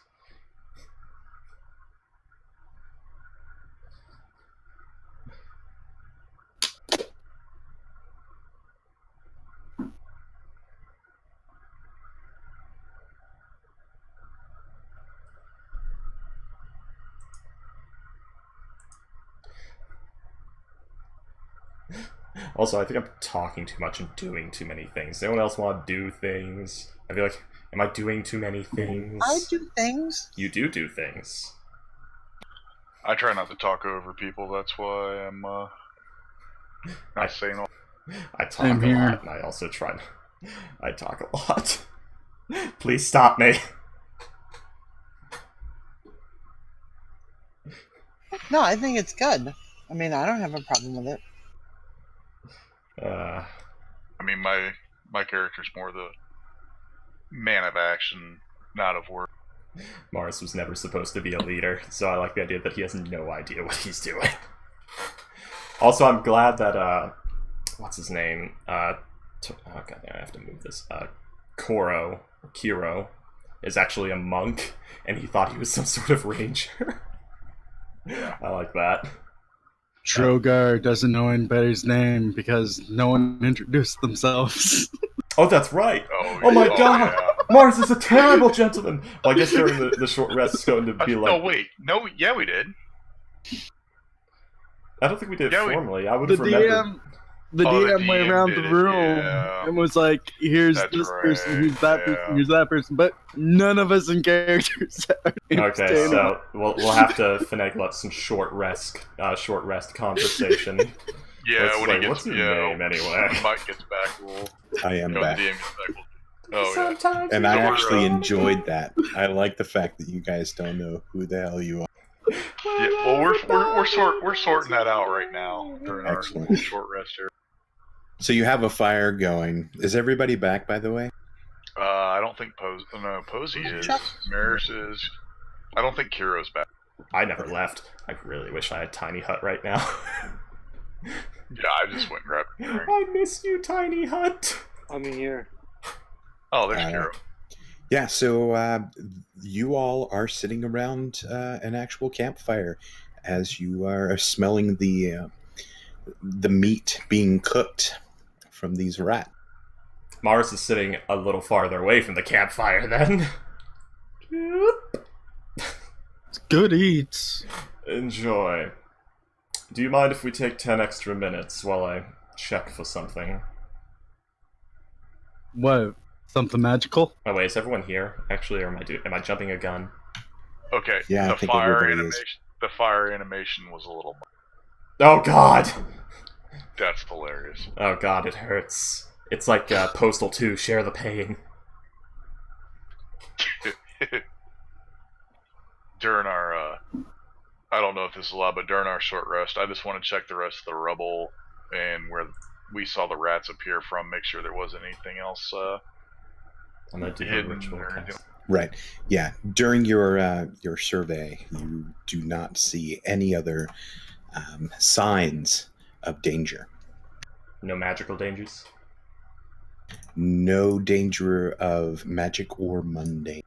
Oh, not being Other sprung than, on. of course, falling off the side of the cliff. And there wasn't like a rat's nest that might have trinkets? Unfortunately, you did not find such a nest. I guess Darwin would want some of the rat meat, wouldn't he?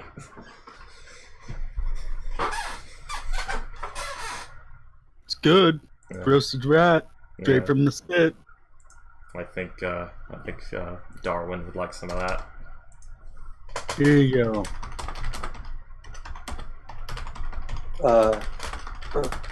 Your smugly says, "You're welcome for that. It's got some good, nice flavor." I don't know. Never mind. I'm so It's alright. Well, It if could have been we're- nicer if I had some oil and flour. Fried rat on a stick. There you go. Well, if we're done resting, I think we should continue looking for the twins. I don't know about the rest of you, but I'd like to get paid and get out of here. Oh, indeed. I'll take getting paid and get out of here as well. If there are any objections, I think I'll lead the way down the. Yeah. Yes, we should work out a Whatever marching this is. order. What is this? This is the ravine. Yeah. So you have gone down about. You went through the side of a ravine down about 80 feet onto a ledge of what looks like just this outcropping, this massive stalagmite, basically, that's chopped off for ledges, that has stairs going down, zigzagging to various other ledges. You actually see,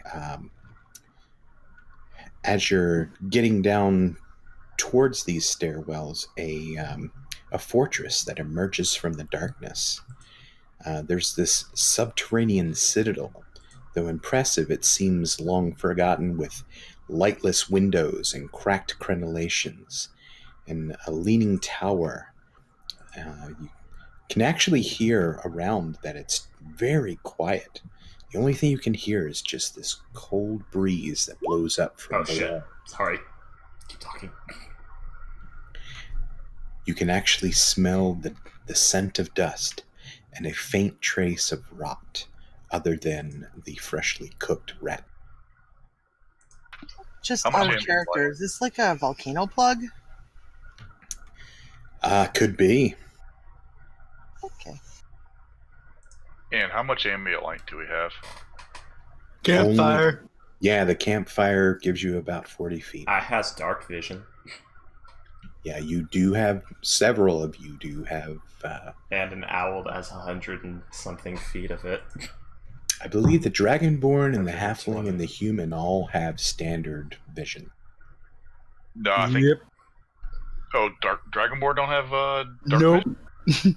Wow. I mean, you can't give him true sight, so... Time to light a torch.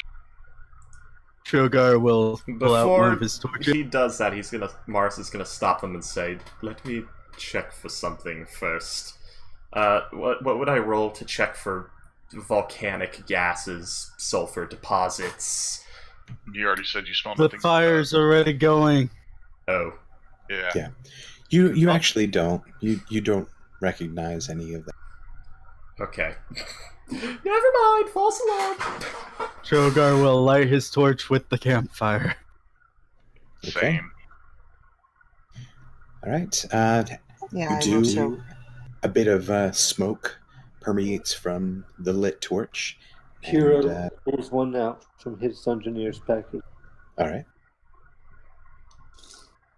It might be best that we don't all burn our torches in case we need more than what we carry. Alright, Okay, I won't. I have an idea. Marching order. Who's going to be in front? Who's going to be in back? Who's going to be in the middle? I say we keep the injured. In the Towards middle the would be middle. best, yes. Yeah. I'll take lead. Should the torches be on the ends? The torches should Yeah. be towards the middle or the ends, yes. If I'll stay by the little injured one. If Who's If- saying this? is not too. Yeah. Who was it? I'll stay by the little injured one. Yeah. Basically, it's smart. Okay. Mars can suggest anyone who's not good at getting hit, stay in the middle. Anyone who is good at getting hit, whoever's the best at getting hit, in the front, and second best in the back. So I'll take front. Mars behind me. Posey behind her. Troger behind Posey. The hero. Part elf, you can never tell the He's difference. not her. Part elf, you Yeah. never tell the difference. Oh! Exactly. Right there. Okay. It'd be the best way to do it. Yep. He called you a her. Damn elves. So, Can never tell. Merce. Mirth. So we're doing, Yeah. We'll Marginal. just do a column going down. Try to stay spaced out a little bit, so if something collapses, we don't all fall to our deaths. So I guess I'm behind I'm gonna move slowly to maintain footing down the first flight of stairs, keeping my eyes open for anything that looks. Mars is gonna have... Who's the tallest? I was Is... about to say I'm 6 foot. It's definitely not the half. 6'1". Okay, so he's gonna have... it's the Dragonborn gentleman, correct? Yes. He's gonna have Darwin perched atop the Dragon Ball the Dragon Ball? Dragon Ball Z! Atop his head, or Dragonborn gentleman's head, and keeping overwatch for any ambushes with his owl eyes. All right. Trogar is definitely like shaking his head, trying to get the bird off. I Not whisper, agitate "Thank you, him. Agitate him, he's agitating me! That's why I was telling Darwin to play nice. We just need him to keep watch, and you're the tallest here. Bear with us. It's just awkward having something on one horn.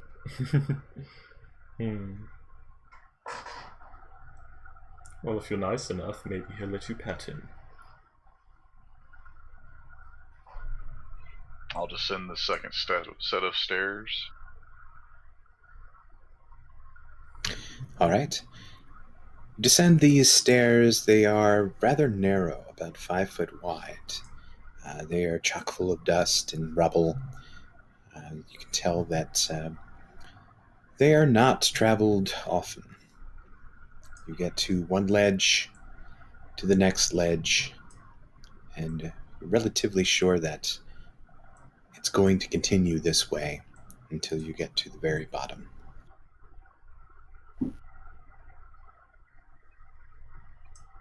Okay. Eventually, these narrow stairs empty into a small courtyard. It's apparently the top of what was once a crenellated battlement. This buried citadel, it's basically a citadel that has sunk so far into the earth that the battlement is now level with the surrounding floor. And that floor stretches away to the north and south. It's composed of a layer of treacherous, crumbled masonry. It reaches into an unknown depth. But to the west, you see it looms like the surviving structure of what must be the Sunless Citadel itself, the one that you've heard stories of. A tower stands on the west side of the courtyard, and I will move us to the map. Just gingerly following. Just one moment, and I will ping everybody to where you need to be.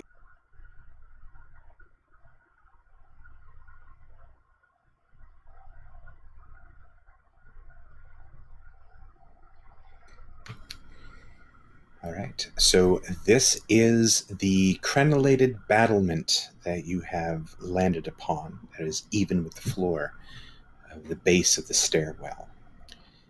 Right here, you see a door that's in a very, very tall tower. And around here, you just see rock, debris, scattered stones, and what have you. Can we tell if the twins made it this far? Is it an investigation or survival? You're or welcome to something? roll. Yeah, you're welcome to roll perception. If it is at all possible, could you mark on our tokens that we have light and that others can see light for those that have it? Certainly. Because this map is total blackness for me. Does Posey have dark vision? Or does Mars know that? I don't think so. What is she, a halfling? Yeah. I think not. Well, seeing her look around and assuming halflings don't have dark vision, Mars is gonna perception roll too. Thinking, just in case.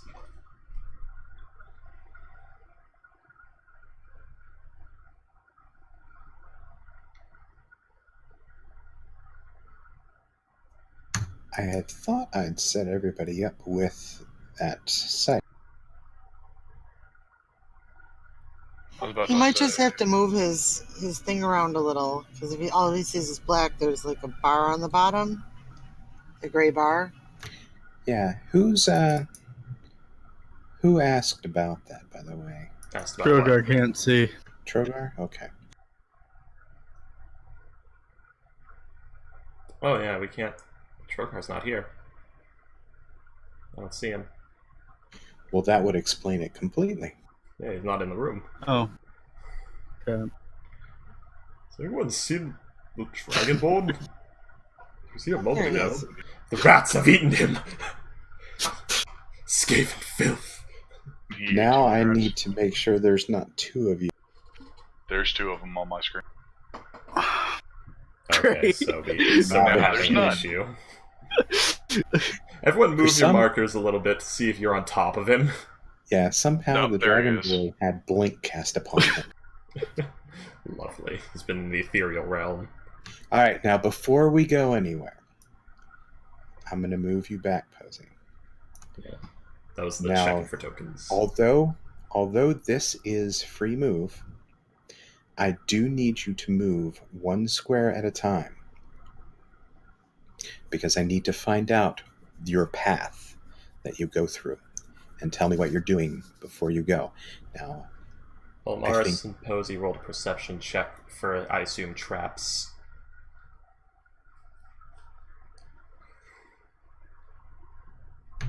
Okay. Did you want to roll initiative to see who does what when?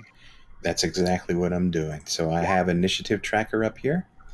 So this is not combat, but please go ahead and roll. Highlight your token first and roll initiative so we can get in. It's difficult situation initiative.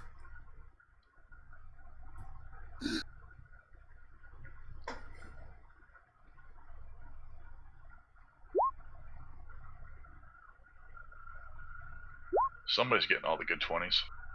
Excellent. Hey, someone has to, and I'm glad it's not a bunch of ones instead. Please roll them now. Oh no. Alright, so as you all are brought to this level, Kiro, you are the first to actually to react to this. So you can either pause or take your action. What would you like? Looks like you're kind of trying to blend into the shadows. You don't necessarily have an advantage to do this, so... well, I am holding a torch as well. I'm just trying to stick to the walls, I guess. Okay. Stick to the walls, trying to be quiet, not to overturn anything. And being overly cautious, you actually knock a stone from a crenellation that drops and echoes throughout the area. And that, children, is how you get caught grave robbing. Okay. So I can move my movement, right? You can. Okay, my speed is 25, so that's 5. All right, am I going? Which way am I? Oh, okay, I see. You can go wherever you like. Speaking is a free action, right? Yes. Be on the lookout for traps. This was built. Stop not right there.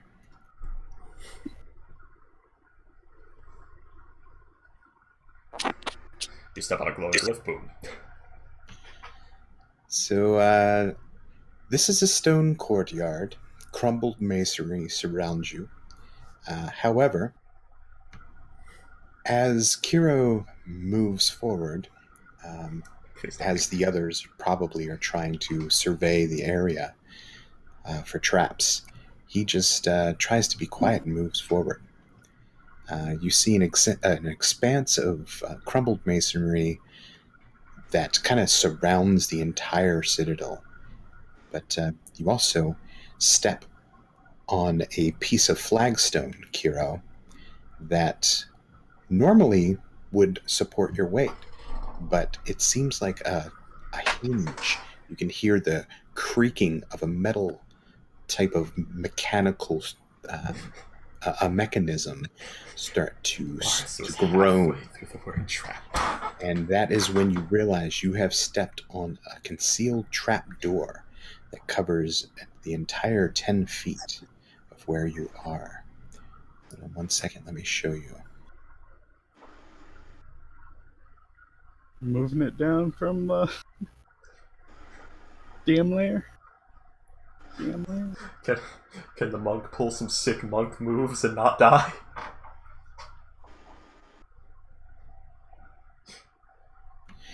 All right. I'm gonna punch my hole into the wall, and punch my way up. I mean, monks have acrobatics. You could try that. Maybe. Possibly. All right. So the issue here is that you usually have to state that you're looking for something like a trap door or a pit of something. Otherwise, you automatically fail. Okay. Kiro, be on the lookout for trap. The door swings open. Kiro instantly just falls down. You see him, feet, waist, head, just gone. And you land.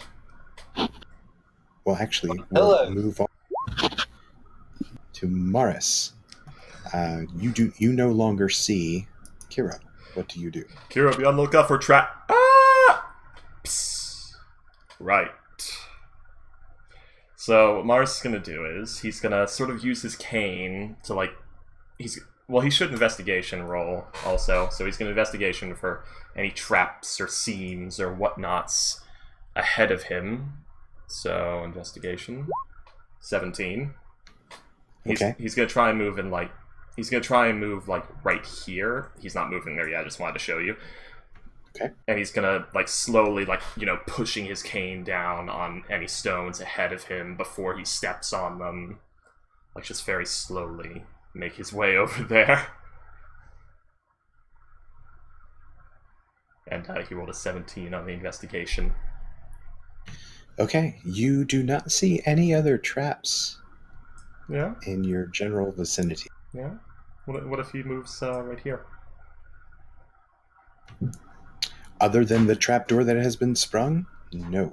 Okay, so he moves right here, and he You can see pokes Kiro over. He's still about alive down 10 there. feet down. Right next to Kiro, however, you see what looks like a flurry of movement from a furry, hairy, large rat. We're going to need someone with a bow here right now, or oh wait, no. Okay, so Morris is going to, like reach into his pack and pull out his 50 feet of hempen rope, and he's gonna call the fighter and the dragonborn over. And I guess he's just gonna say, "Oh, military man, dragonborn, quickly! We need to get him out. There's rats down there." He's gonna like pull out the rope and toss it down, and then he's gonna wait for them to arrive to help him pull him up. Okay, so you take your action to drop a rope down. Yeah, I have the 50 feet. Clicking on it does nothing. All right.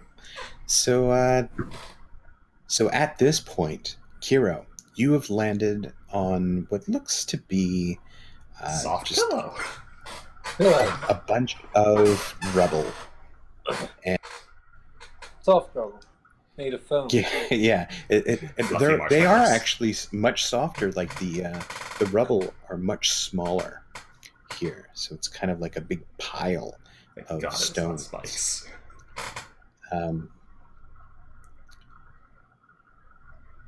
But that, nevertheless, you still fell 10 feet, so you will sustain 1d6 of bludgeoning damage. Okay, can I roll it? Yeah, sure.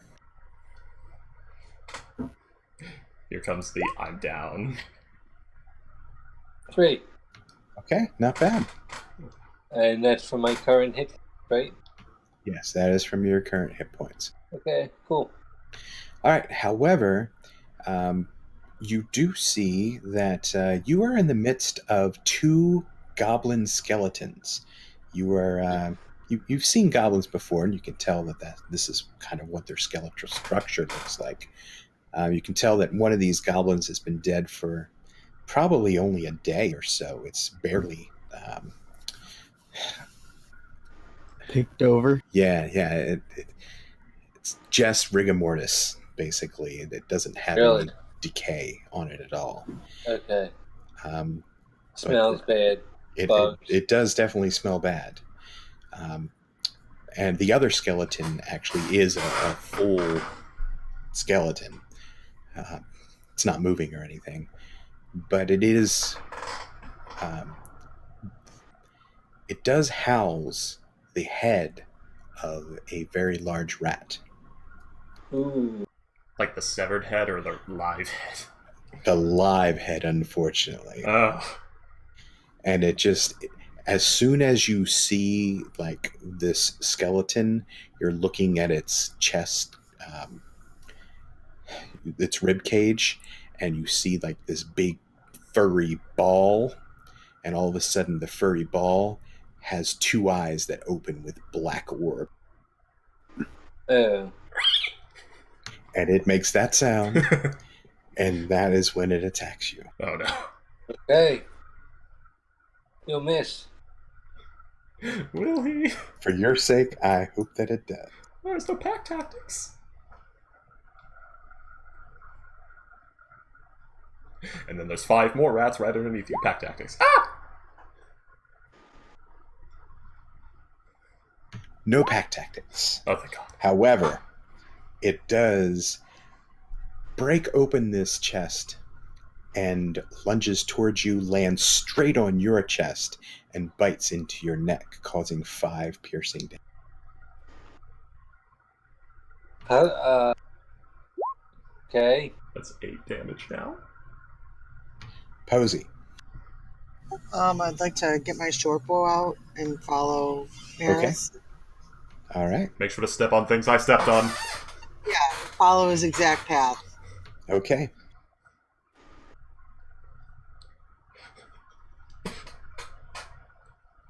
He's more useful out of combat.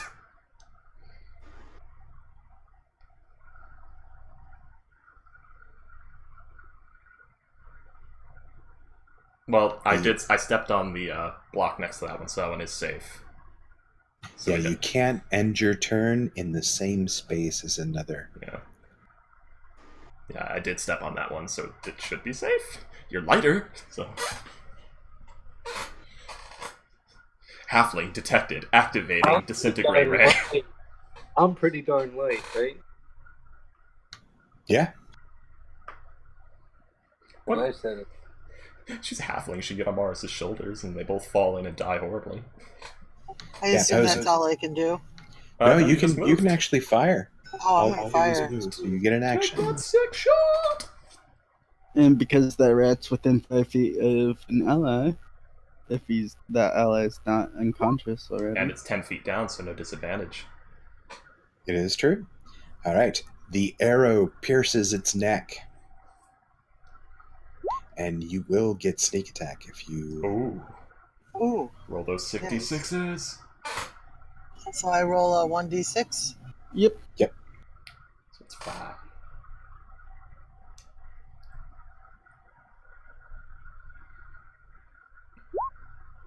Hell yeah. All right. The arrow pins the rat right next to Kiro. And combat is over. Woo! Rope is down. He called for the 2 big guys. See if there's anything good down there. Okay. Are you jumping down there or just looking? I'll climb that rope down. Please don't. Okay. Morris is like so holding... you can use the rest of your movement to climb down as Morris holds the rope. No, he called the 2 big guys in. He'll drop her. That's fair. 8 strength! Alright. So Posey gets down next to the other halfling, and you can see on the other goblin, the corpse has a scimitar and a shield, and it has a little coin pouch by itself. I'm interested in that shield, by the way. Pokes his head over. He doesn't know. Well, I just sort of announce what's down here and say, we'll bring it up. Thank you. You sure that shield would fit your style? I'm thinking more for the future. There's something else that I can give the shield to. Is there anything else here? Like, is there any mechanism here? Or anything else that I can As find? a matter of fact, if you go ahead and give me a let's see. This is Investigation? Yeah, that'll work. That's a good one for me. Oh, let's see. You can tell that if you were to, of course, get out first, and if you were to push the trapdoors up, you could stick some sort of an object in the mechanism to cause it to jam, so it would not fall in any longer. Okay.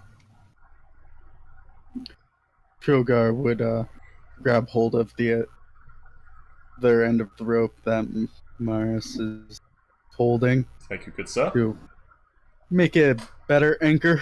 Thank you, good sir. All right. I mean, I don't want to hold things up, but, we... Oh, go ahead. Okay, Morlock. Well, while they have the trap disabled and the rope down there, I'm going to go ahead and pull Kiro up and Posey up. Okay. Once they're done disabling the trap and collecting everything from down there. All right.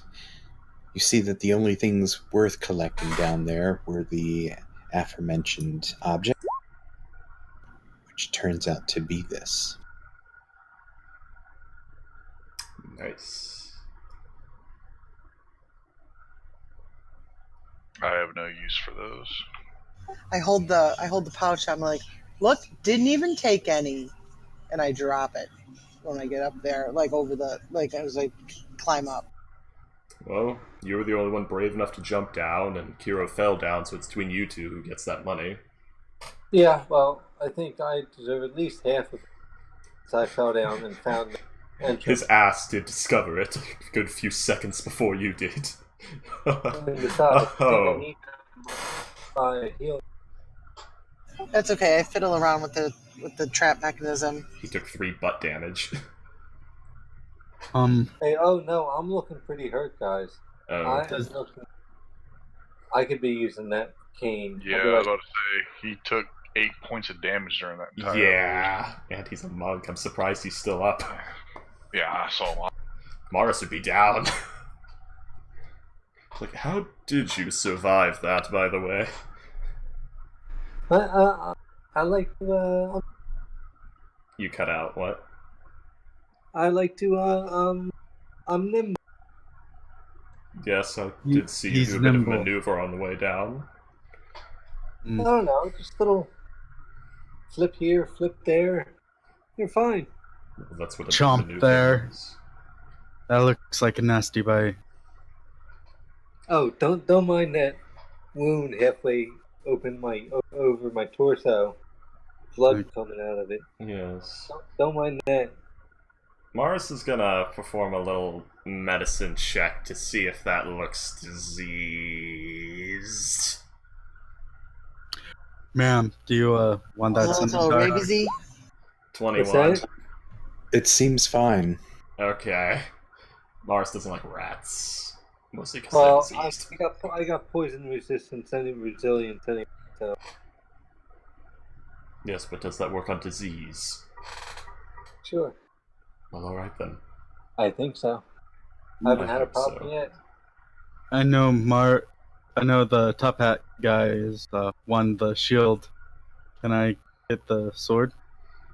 If anybody wants this shield in the meantime, they can have it, but I would like it back one day for a certain project. I only request that you not sell it. I have my own. Alright then, I'll carry it. Unless anyone else wants it. Is it like a kite shield, a parma? Is this a little buckler? What is this? It is a kite shield. Okay. Yes. Oh, fancy, fancy schmancy. That's bigger than what I have. Would you like the kite shield? Any shield will do for the purposes I need. It looks oversized. It looks like something that a goblin would have stolen off of something else. Well, what wasn't the Dragonborn or the fighter that said that? Is the fighter a halfling? No, the fighter's human. Yeah. Yeah, no, I'll hand you my my shield Buckler. for that kite shield. Hey guys, do you think that looks kind of big? Do you think that's one of the? Do you think that could be from one of the guys that came down here? Possibly. That's what I'm thinking. But it was on a goblin, wasn't it? Goblin Yeah, could but- have taken it. You could So have I- taken it. So I got a It looks- buckler. it looks pretty 2 big. goblin bodies down there, right? Yes. Yeah, there wasn't anything other than the goblin bodies down there. There was a human skeleton, wasn't there? No, They were both skeletons. goblins. One Okay. real skeleton, and yeah. One partial, one full. And you check both skeletons for signet rings, right? That is a good point. I'm pretty sure I looked. I looked. Yeah. Mars completely forgot about that. Posey looked, yeah. Anyway, yeah, I'll take So, all of that. guys, I could rest. I'm feeling kind of tired. I'm starting to think we're a bit underprepared for this. And perhaps I should not have built a firebomb and instead should have purchased a potion or a healer's kit. Well, I think I should have bought some. I didn't realize how much healing potions were important in this dungeon. Yes, we do not have a cleric or a paladin or anything of that sort. Don't worry, we can push through. We don't have a healer. We don't have a healer. Give it a level. I would have made a healer. Well, I'm one monks with the healing thing, except it's just It's at like 7th. I could Oh, really? work out a facsimile, but it may take a few months. I'll get there one of these days, maybe, if I don't die first. Okay. We go into the next room, I'm going to investigate the door and then before we do rest that. for the night. Okay? Morris is going to tell them, don't quite do that yet. Let us take a few minutes to gather ourselves. Or I guess he's been doing nothing while they've been gathering things except for pick up the shield and ask him if he wants it. So could he... Well, no, he wouldn't have thought about that. So after he got the shield and did the trade, he's going to start ritual casting Detect Magic again. And then he's going to investigate for the triggly traps at that door in front of us. So that's 30 feet of magical detection. And it can't go through a foot of stone, an inch of common metal, or a thin sheet of lead, or 3 feet of wood or dirt. Do you really think this stone building doesn't have thicker walls? It may, but I'll at least investigate the door for traps before I open it, and then take a look through there. Alright. You do not detect any magic within your area. Okay, can I now... What would I roll for the trap check? Is that a investigation? That's just a perception. Oh, that's just a perception? Okay. Boop. 21. You are pretty confident that this door is actually not trapped. Alright. It looks clear. Hi-ho, let's go. Morlock will open the door. Well, no, Personally. Wait, how did Morris investigate? Oh, there's the issue of Morlock may need to move to the side so that Morris can get at the door and investigate it. So, Morris is gonna... Can I roll another investigation while I move around over to here, and then here? Sure. Yeah, okay, so let me roll another investigation. Mars is now terrified. Well, with you 12. know, I have an ability that halflings can pass through people's squares unopposed. So, well, he says to get past the Dragonborn and around the trap and everything because he was standing over there. All right. Still, you do not see any obvious traps of any sort. Alright, does anyone want to volunteer to open the door, or am I taking whatever terrible thing is awaiting? Oh no, we've been waiting around for you. Go ahead. Capital. He opens the door. Yeah, Morlock will open the door and go first. Okay. Oh, As the both of you try to open the door, thank the God. door opens. As you can see inside, what looks to be a circular area. It's cobbled with cracked granite, upon which sprawls the bodies of 4 goblins, apparently slain in combat. One corpse stands with its back against the western wall. The spear that killed it is still skewering it, and it's holding it upright. There's 3 wooden doors that lead from this area. There's a hollow tower of loose masonry that reaches 30 feet into the air, but the intervening floors and stairs are gone, all except for a couple of crumbled ledges here and there. Can Mars poke his head around the corner and see if he detects any necromancies from those skeletons with his detect magic that is going for 10 minutes. Okay. And that is a 30-foot radius? 30 feet, yep. So 5, 10, 15, 20, 25, 30. So that's 6 blocks. Okay. And let's see. This is... What is the thickness that it can reach? Well, he's poking his head around so that he can actually see into the room. Is what he's doing. 1 foot of stone. Yeah. Oh, sorry, yeah. 1 foot of stone, 3 feet of wood or dirt, 1 inch of common metal, or a thin sheet of lead. Okay. And you're going inside? Go ahead and tell me. Yeah, basically he's like poking his head around the Dragonborn to get a view in and waiting for the Dragonborn to go in to stand behind him. Because Gotcha. big scaly dragon man can take a hit and Mars can't. And you're letting this this go on for how long? Is there a concentration? It is a 10-minute concentration.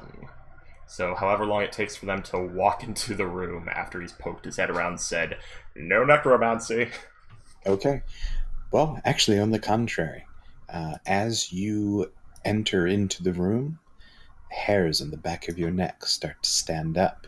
Did he enter the room or did he just face in? Oh, well, either way. Yes. If you faced in, you're as good as in this square. Yeah, Mars is terrified. He's not walking in until he's sure. Yeah. In fact, as you do that, you can actually see your condensation in your breath escape, and it's like clouding up as if all of a sudden it just gets deathly cold. He looks to the skeletons. Are any of them glowing with necromancies?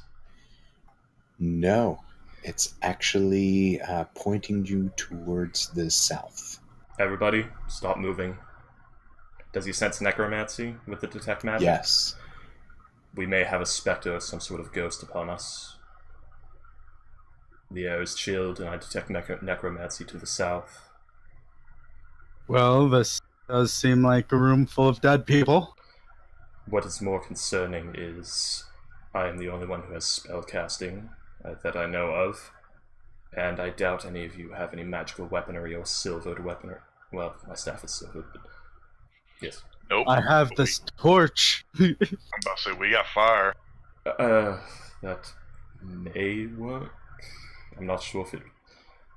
Would Mars know if non-magical fire can harm ghosts normally? I assume he would know about ghosts and Give ghouls. me a religion check. Yeah. I would assume he'd know about ghosts and ghouls, because he is necromancy boy.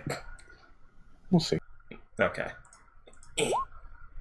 An 8! He don't know nothing. No, he does not know anything right now. I have no idea if non-magical fire will work on them. You knew that you had a lesson about it? But Can I do an Arcana check? Well, Mars had to teach himself because it was highly illegal. Right. What are you specifically looking to glean? Well, he's trying to figure out if non-magical fire... No, I mean Posey for her. Oh, Yeah, sorry. I just wanted to see if I knew anything about how undead operate, I guess. Relating to undead, it's primarily religion check. Okay. Can I try it? I Yeah, thought that would absolutely. be Arcana. I actually should have chosen religion. You do know that fire does affect the undead. So I announced that to the group and say, yeah, from what I can remember, fire does have an effect. Non-magical fire? Just regular fire, pretty sure. Okay, good. I've never actually tested non-magical fire. Thank you for clearing that up. Morlock's gonna search the dead goblin here to the south. Mars See is if there's gonna anything. step back into the side and let the others enter.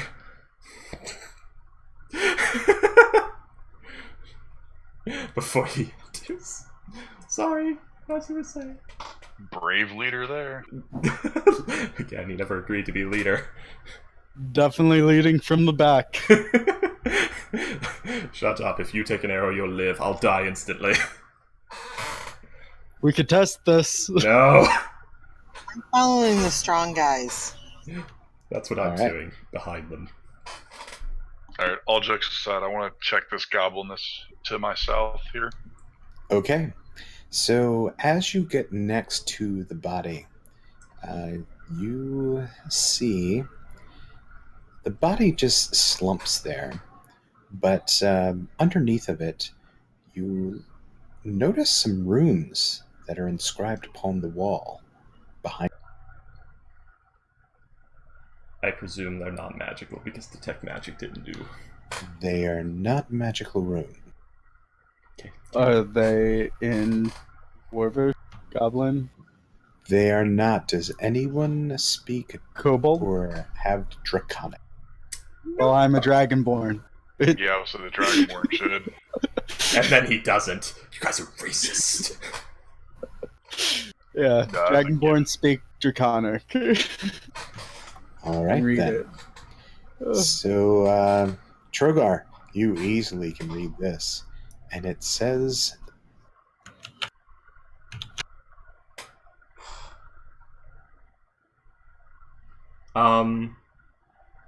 Uh-oh. Ashardalon. Oh, no. Hmm. Mars cringes when he says that. Can I do a history check? Absolutely. May Mars also You've do a never history heard check. of that particular... Sure sounds draconic, but can't place it. May Can Mars... I try a history check? I mean, Absolutely.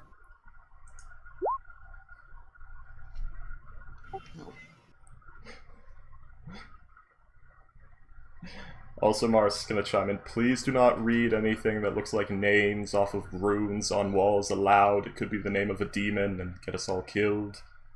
well, unlike you, I can't read in my head. That is very unfortunate. We will have a lesson about this when we have the time.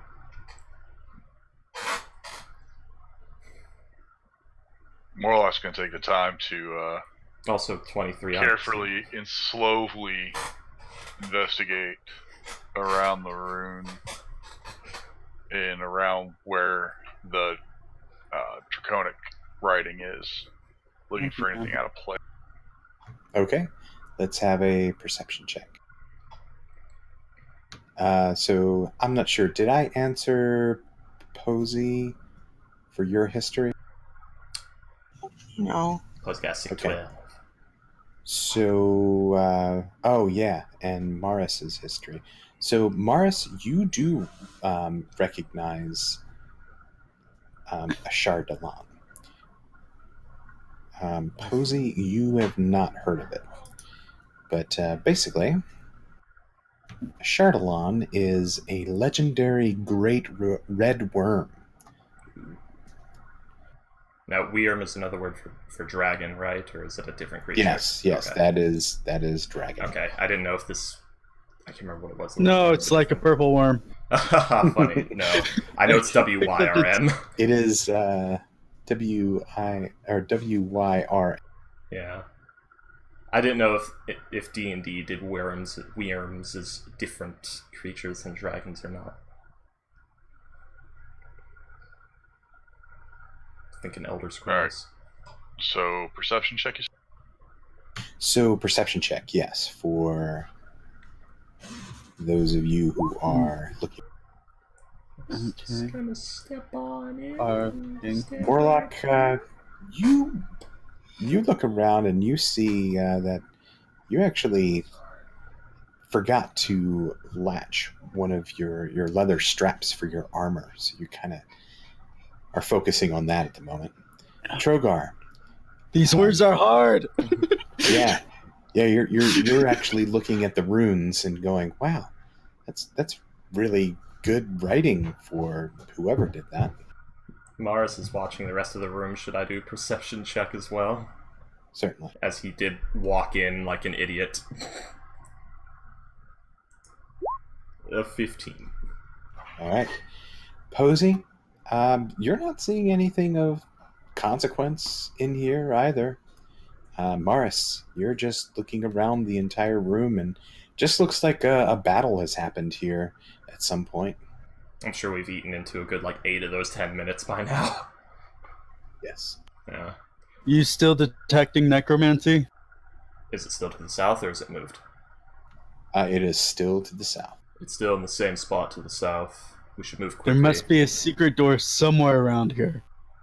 Possibly. Or it's coming from the ruin. Or it's slipped through the walls. Ghosts are incorporeal. If it was coming from the runes, wouldn't the runes be glowing? I do not sense any magic upon the runes. I hate to interrupt. I'd love to hear what you have to say. I have seizures, and I just had anyway, bottom line, it's like I was out of it for probably 3 minutes, and I don't know exactly what's going on. I sensed a spooky necromancy and a chill in the room, so there's probably a ghost, as much as skeletons and signs of a battle. Okay, Dragonborn found runes that say the name of an ancient dragon on them. Okay. Alright. Runes, dragon. Yes. Okay. Also, are you alright? Yeah, no, I'm good.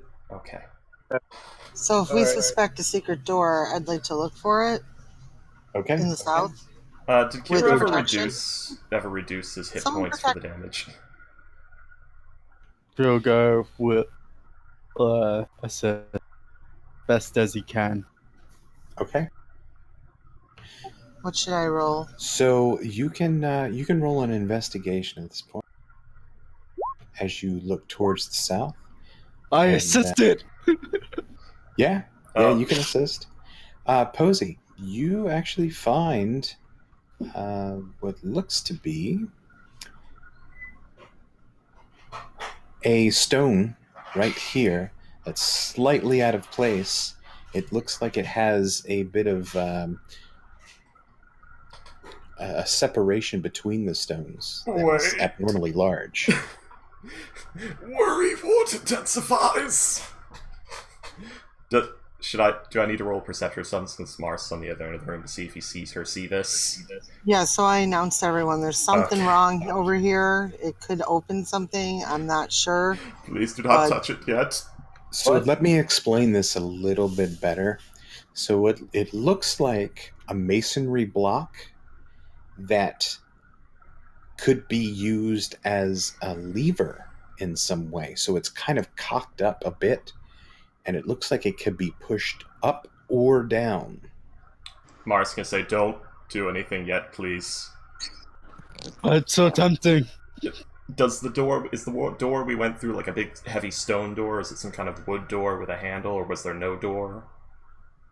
The one that you went through already? Yeah, that leads into the circular room. Yeah, it was a big, thick wooden oak door. Okay, and we have a guy with a maul. Can I? Yeah. I would like. Oh, sorry. What are you saying? Before I go any further, I want to rephrase what I said. Instead of left or right, it goes in or out. Or instead of up or down, it goes in or out. What, the door? That piece of masonry stone. Let me ask you: is that in toward the door, or into the wall? So out you of can the wall? you can either push it in on the left side or pulled out from the right side, where it is, and it's right here. Before you do anything,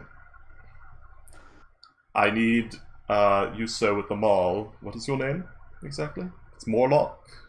We spoke about this in camp. My apologies. Could you use your maul, or anything you'd prefer, to smash the locking mechanism off this door, as I know ghosts can typically do things of that nature to lock you in a room. I know, but I have the strangest feeling that if you pull that mechanism, a portion of floor is going to fall out from underneath us, like it did in the other room. You don't have to Come push it. on. more or less? Oh yeah, I can smash. Morlock smash! I pushed I the have my maul button. in my hand. Oh god! So Trungyard just steps up and pushes it. Can I perception check to see if I see him do this and barrel out of the room like Dark Souls roll? Well, let's see. That was Kiro. Morris did something first, so let's do this in. So what was Morris doing? So he was asking the guy to come smash when the guy started pushing the button. So I'm asking if I can perception check to see if I see him do that and say, "Everyone out of the room!" and just Dark Souls roll out of there. Not actually Dark Souls roll out, but right.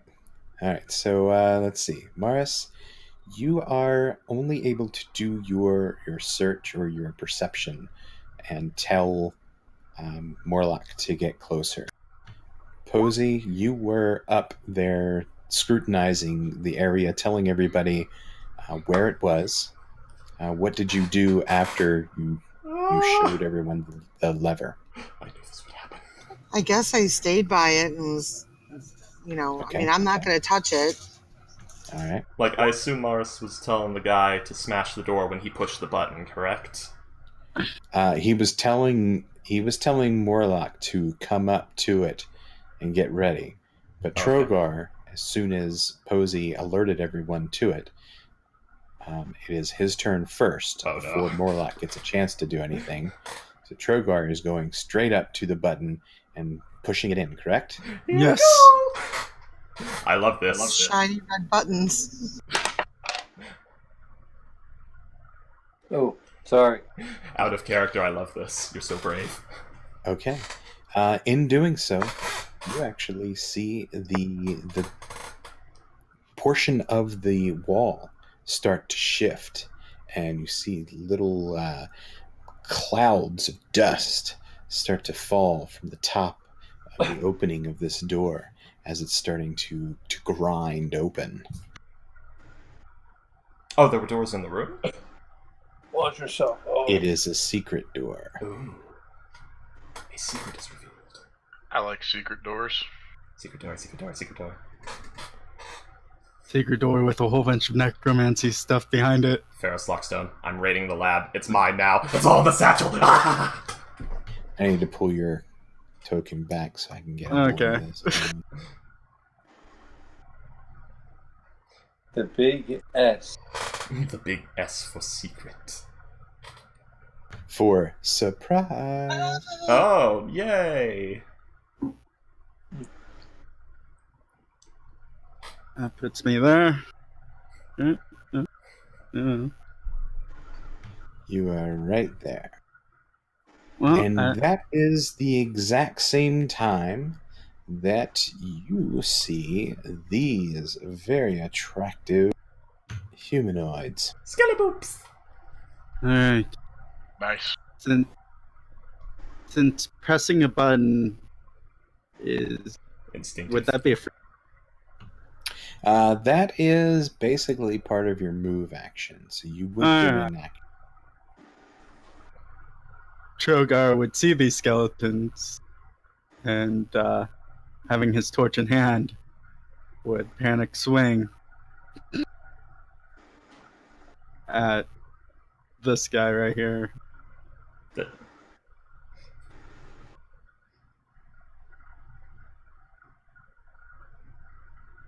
14 if it's prone. It is not prone. Can Good Mars, try, though. Can Mars see the skeletons from here? Can you? I don't know. They're in my point, like in the map point of view, I guess. Yeah. Okay. If you can see it from where you are, you can. All right. Mars would like to yell out, "The skeletons! Blood strikes! They're more effective." I just tried that. It didn't work. So Trogar, as you swing, That's all he says. the torch slams against the side of the stone wall, and bits and pieces of the flame kind of trickle off of your torch. Oh. The skeleton is not hit by your swing. Morlock. TM. Should I be rolling for knowledge about lesser undead like skeletons and things, or would Morris know that with his necromancy background? Should I stop automatically knowing things? Yeah, I'd like a roll, because you can know a basic about something, but a nuance of something you might not know, or it might just temporarily slip your mind. So he might know something like, oh, they can't be poisoned because they're bones, but he wouldn't know blunt strikes, or he wouldn't know that at all. He would just know skeletons. Right, so what do you mean blood strikes? Blunt strikes. Oh, blunt Smash strikes. them. Right. I Yeah, just got you'd have bored. to roll on that. Okay, sorry, I'll delay the previous thing I said. Once you roll it, you're welcome to keep track of that. You won't have to roll that again. Yeah. Well, belay my previous statement then. Morris does not officially know that yet. Okay. So we're back to Morlock. And my only question is Trogar out of movement, or can I fit in past him or next to him? You can go through his space, but you can't stay in his space. But I'm wondering, is that a wall or is he the... That is a wall right in front of you, but you can go through Trogar space and go south. Like that? Exactly like that. And you are now next to 3 skeletons. Well, let's do what I... Oh, I think I know what's coming. And I This, love it. as you step in here, you can tell that this pocket chamber is strangely very cold, like much colder than outside. It's damp as well. And these skeletons, they look like they have bows that are slumped against the rubble. And there are arrow slits next to the wall here, you suddenly see now. It looks like you actually just stopped them from doing a surprise attack. Nice. Well, that gentleman is about to get This one? Okay.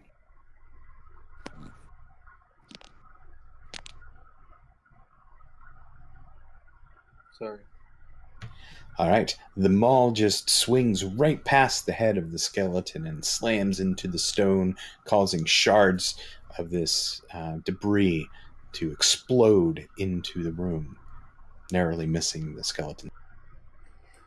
Anything else?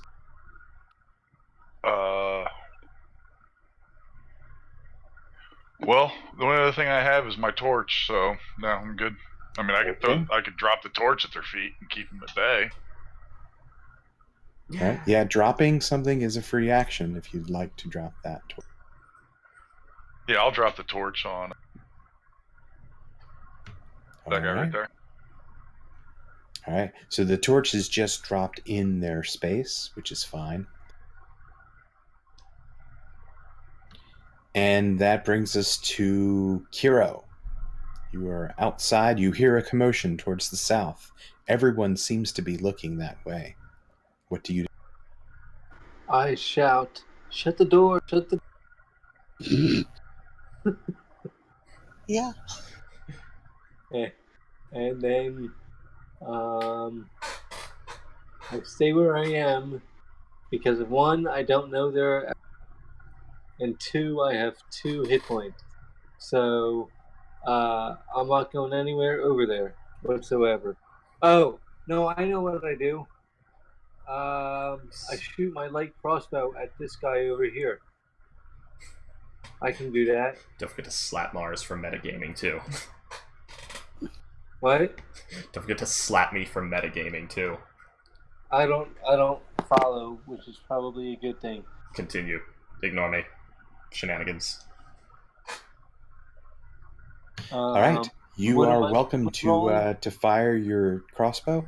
Now, you would just roll your crossbow. Do you have that set up as a weapon?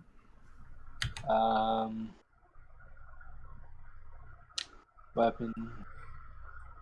Let's see. Oh yeah, light crossbow. Yep. All right. So because you are shooting through your companions, that means that this skeleton will be getting light cover. However, with that roll, you easily find a hole between both the Dragonborn and the human, and manage to get a bolt through that pathway. And you strike the goblin in the corner. The goblin? Or I'm sorry, the skeleton. Okay. It could be a goblin skeleton. It could be. You're Yeah, right. it's true. And that is a piercing damage. It is indeed. No, already. Okay, and then I will not move. Okay, you My will turn. stay put. Sounds Sorry. good. That brings us to Maris. Now, is it an action to do a religion check or whatever? And it was religion, correct? No. Okay, so I'd like to... Was it religion or what was it? Yeah. Religion, and this is just for tonight. We're just doing religion for undead. Yeah, I mean, it makes some sense. I should have gone for religion instead of history then, but that's a problem for later. 15. What do I know about skelly boops? You recognize skeletons as being vulnerable to bludgeoning damage. They are completely immune to poison damage, and they are also immune to just exhaustion in general. They can run forever. Do I know the resistances as well, or is 15 not enough for that? You realize they don't have any resistances, Oh, I thought only they were piercing and vulnerabilities slashing. and immunity. Not in this version. Okay, well, Mars is gonna relay that, just yell out, blood strikes, and they cannot be poisoned. And then, well, from there, I guess he'll, let's see, it's 5, 10, 15, 20, 25, so 25 feet.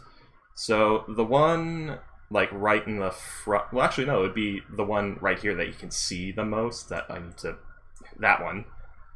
He's going to toll the dead on, because he's not sure if they're immune to necrotic damage or not. He suspects, but he does not know. So that's a wisdom saving throw from our skeleton friend who has not been damaged yet. Who just pulls a 17 and nothing happens. Okay. Don't. Sad bell. And that's, so he's just gonna... He's gonna stay where he is. Ends his turn. Okay. Mara stays put. He's That brings us face-palming. to Posey. Facepalming intensifies. Well, I still have my short bow from before. Can I try that with a sneak attack? Okay, yeah. It's already got a bolt stuck in the helmet on its skull. But you aim at that very same one. Yep.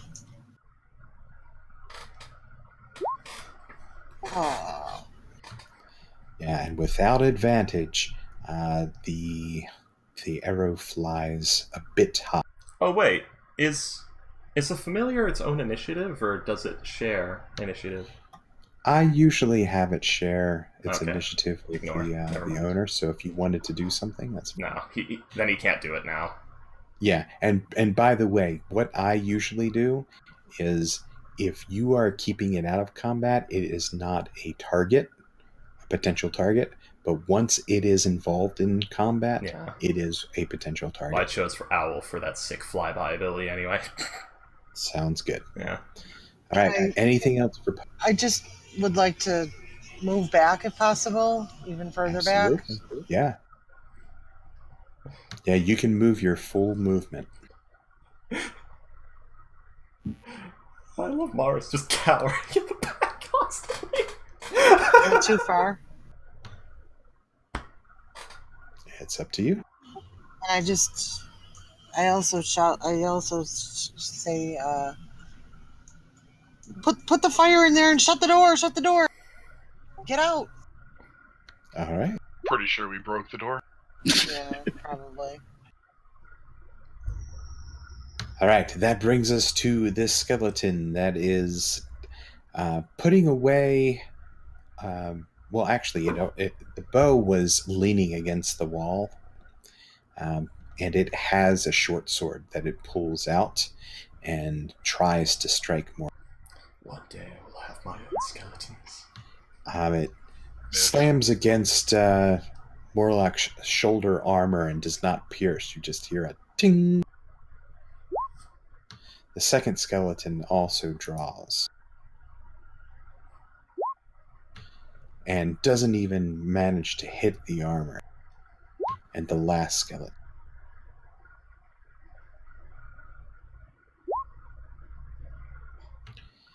Managed to scratch down the front of the breastplate, but does not pierce. Trogar is standing in the entryway to the doorway. What do you do?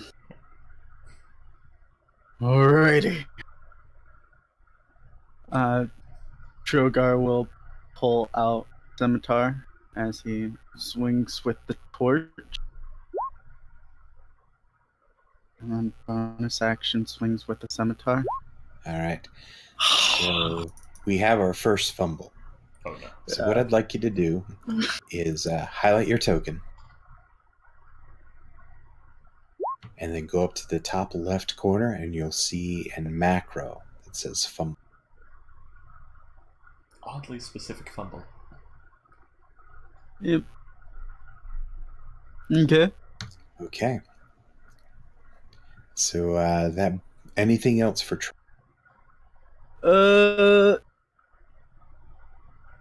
Nope, he's good. All right, Morlock, you are still in the midst of the skeleton forever. You hear the echo in your mind. Blunt strikes. Yep. Let's go ahead and hit the guy to my left.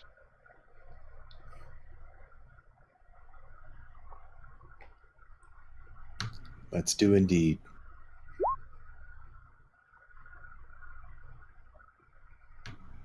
Oh, and you do. Dub. You managed to slam down upon one of its legs, breaking the femur, and it leans against the wall with one hand, and it still has its sword in the other. It rights itself back up and continues on attacking. Wasn't the damage doubled because they're weak to bludgeoning? Oh, you are right. And that is when it falls down and crumpled. Useful out of combat. I was about to say, I'm pretty sure bludgeoning it takes a double. Yeah, I saw that at 11. I'm like, does. it's dead. What? That's what I thought. Yeah. Super skeletons. A smashing blow. Anything else from Roland? I'll stay put. All right. Kiro.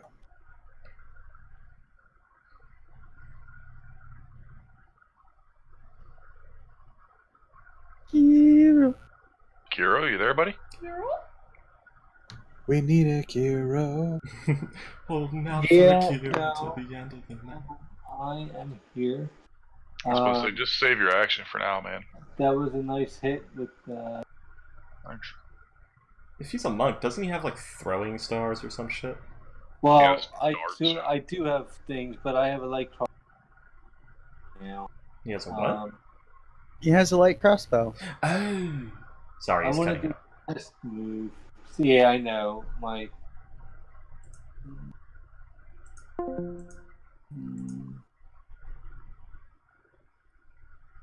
Right. And I will try to shoot through my friend again All right. because friendly fire is allowed. Here comes that nat 1! Fair warning, that Well, ones are butt party damage. killers. Yes. 9. I'd like Okay. to spend a feat point. A key point? Not wrong system. Sorry. Sick Dragon Ball moves. Do monks even get key points at level 1? 2. No, they don't. Oh, Level two. 2.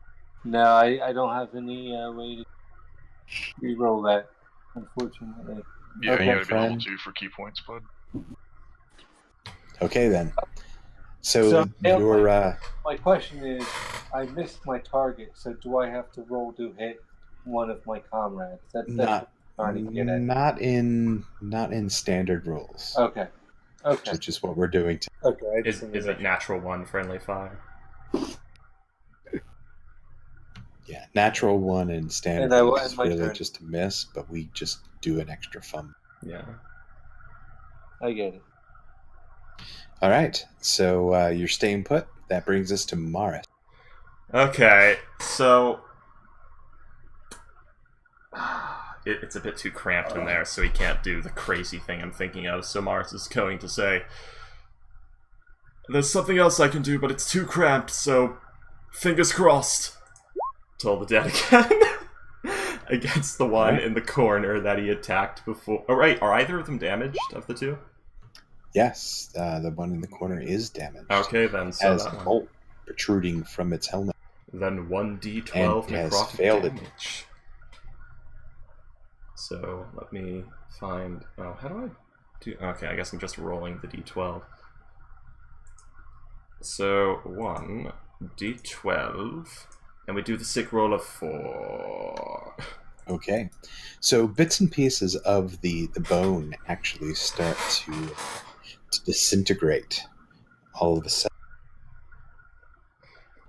And it is looking more frail than it was before. It finally worked! His turn ends. Posey. And try the crossbow again. Okay. Shirt bow. Are you hitting the same one or the one that's directly below more? Whichever would be safer between these guys. Probably the one in the far left corner, I'm thinking. All right, sounds good. Either way, they get a bonus to their AC, which is enough for it to be saved from that arrow. Wait, did I roll a 1? No, you rolled did, a but low. But I have it would be a halfling luck. disadvantage. Yeah, you didn't have a reason to have advantage, so we take that 9 regardless. If you had disadvantage, it would have been the 1 your halfling luck would have kicked in, but you didn't, so you just get that 9. Okay. Yeah. So that brings us back to... I feel so useless. The skeleton. By the way, is this backseat DMing? Should I shut up? Oh, I don't mind. That's okay. Fine. All right, so let's see. And then, yeah, I'm going to make mistakes here and there, but I would prefer that my goal is don't to clarify, spend too not much step time. on you. Can I just say you guys are great, though? Like, seriously. Like, I appreciate this. Good. I just wish we had a cleric right about now. Yeah. That would be pretty handy. All right, so this skeleton in the corner is going to go after the only target it has access to. Short sword to the fully armored fighter.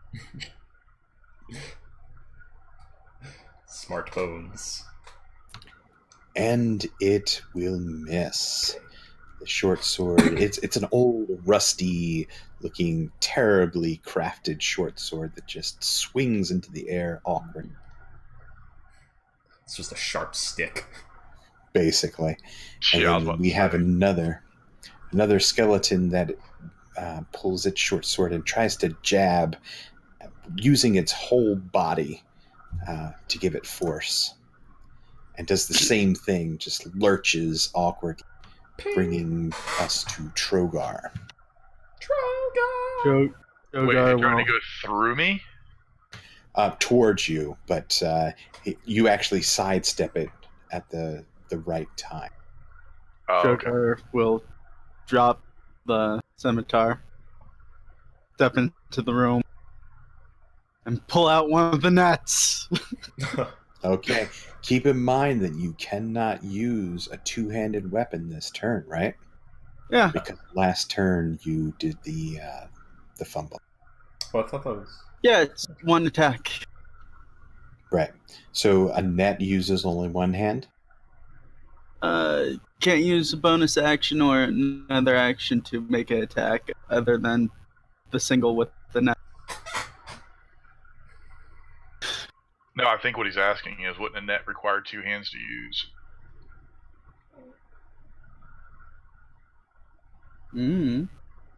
Does it say it doesn't 2 hands? say that. Yeah, I'm looking it up. It doesn't actually state whether you do or not. It doesn't say versatile or heavy, so probably not. Yeah. Okay.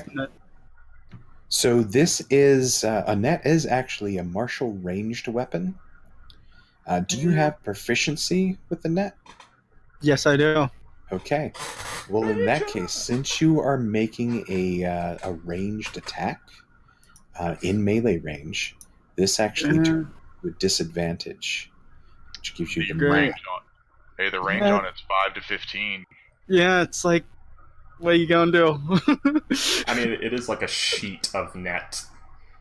Yeah. Yeah, it doesn't have any special verbiage here that says you can use it in melee range, so I have to treat it as a ranged weapon. Oh yeah, I got it. So that does bring us to a 9. which is not enough, so that you kind of overthrow the net and it lands against the wall in the back and kind of just slumps to the ground in a pile. Warlock. Warlock smash! Why can't I hit this? I know you're.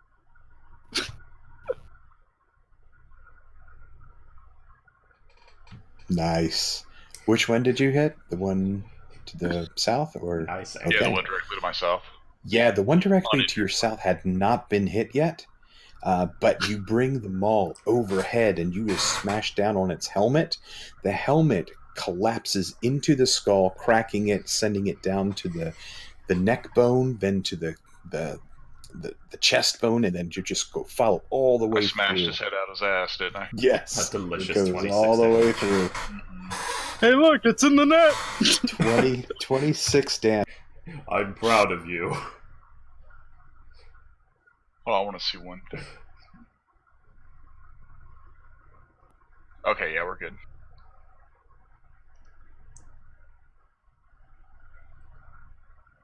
All right.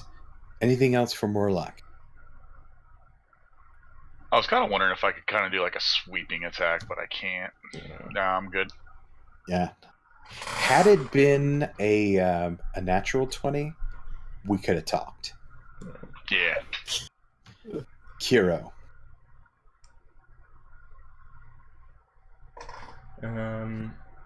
So I am going to shoot my crossbow again, because this guy is still alive. Just nail it to the wall, man. 12 hits. All right, so a 12 actually does not hit. What? Unfortunately, this thing is wearing bits and pieces of armor. Okay. All right. It must hit. I think it hits, but from where I am, it's hard to tell. Yeah, and actually it looked like it went right into its chest, but it didn't connect with any of the bones. Okay. All I can see is Morris. that picture of the skeleton with the guy stabbing it with a pitchfork, saying, "Well, first of all, you're being a dick." I've seen that. Yeah. Also, sorry, a bit dickish. Don't crossbows have the loading thing? Yeah, it Yes, just means that they can shoot once, and that Shoot once per action, yeah. unless you got the crossbow expert feat. Oh, Yeah, that makes it's a lot one more sense. action to load and fire, yeah. That's written really weird. Well, Morris is gonna really hope that this becomes Old Faithful until the dead again. Please, just die. Ding. I appreciate the optimism. Yeah. 15 versus my 14. And It Morris at shakes. this point he's resigned, he's turned around, just head against the wall, arm up against it, ends his turn. All right, that brings us back to Posey. Short bow sneak attack. All right. And I think you have to be within 30 feet. Are you? Let me check. like one square. I'm showing her at 35, yeah. 35, so you might want to step up. Step up a little, yeah. What's the sneak attack do? I don't. Sneak attack does a bunch of d6s of death damage. Yeah, for her class, she gets the sneak attack option. Awesome. Yeah. Rogues Yeah, are fun. it really pays off. It pays off as a rogue sometimes. Mm-hmm. Nice. Right. Now, here's the problem. It has a 13 AC, so it has a cover of 2. If it meets You it rolled a beats. 15, so you barely hit. But it's enough. That is enough. Roll that damage, girlfriend. Come on. All right, you get your 5 piercing plus your sneak attack. Perfect. Roll your d6, girl. All right. So, in addition to the the bolt that's in its skull, now it has an arrow squarely through its nose cavity, and it is pinned against this back of the wall as well, and it stops moving. Perfect. Combat is... Whew. Morris just head against I the know, wall. you have like 2 hit points. Kara has like 2 hit points. I have 4. Thank Well, God. if combat's over, I would like to go ahead and take the bows that apparently they weren't able to use and their quivers and search for anything else in this room while I'm sitting. All right. I'm going to find Yeah, any there's bolts there too. that there are. Is detect magic still going? I'll recollect the net Okay. and pick up 2 of their short swords. So as for the bolts and the arrows, basically you can retrieve up to 50% of items that you have shot. That's the standard rule. So if you've shot 10, you can retrieve up to 5. Understood. As you search the skeletons and their various pieces, you find that they have 20 arrows apiece. So that is 60 arrows. You find also scattered coins that have actually spilled out of their rotted coin pouches. You also find one of the arrows has a strange glow about it. It's like a faint bluish smoky glow, and it's obviously some sort of a magical enchantment. There's also ammonia dripping from the ceiling from the rotting flesh. Yeah, don't forget that. Your eyes are burning, you're blind.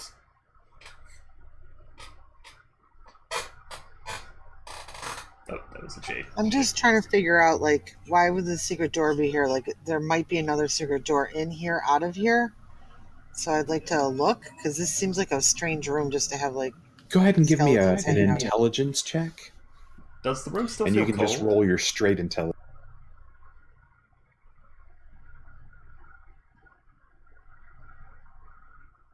Or, Posey's not moving. Sorry. Yeah, I took my headset off for a second. There's thunder in the area, and I got a dog that is not good with. Oh, yeah, that's rough. And she's 155 pounds. That's what makes it worse. Oh, wow. Lovable dog friends. But, does the room still feel cold? No, actually, the main room doesn't feel cold, but the small one feels a bit warmer as time progresses. Like since we killed the skeletons, or... Since the skeletons have stopped moving. The undead presence is fading. He says this while still leaned up against the wall.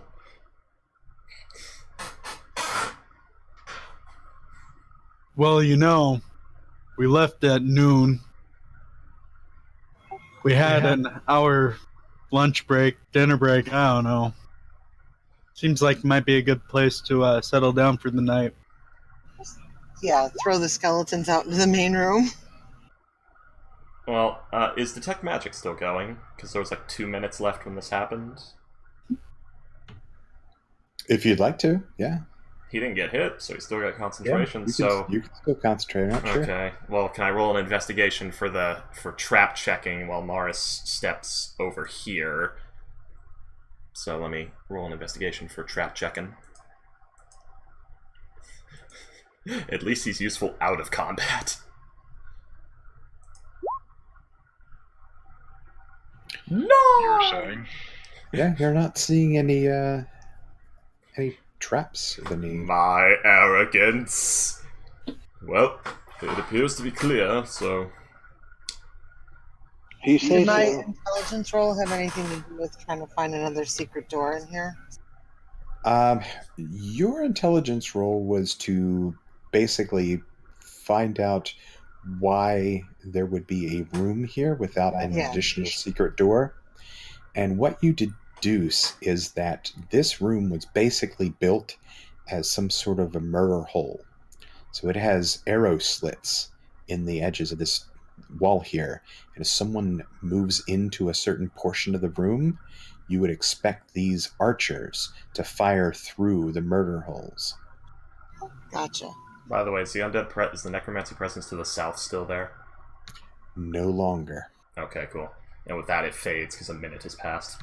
Correct. But you did discover that that arrow is magical. Oh. That you did. Bring that here. I'll take a look at it. Do they do? Yeah, you can definitely detect that it is. Alright, so we're making camp here, right? I don't see why not. I mean, we got shelter. Kinda late.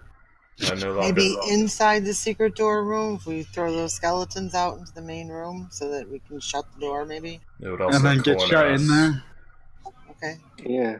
Just make and sure. not be able to get out, and then we become the skeletons. I like this idea. I do not. Also, I'm casting Identify on the arrow with Ritual Cast.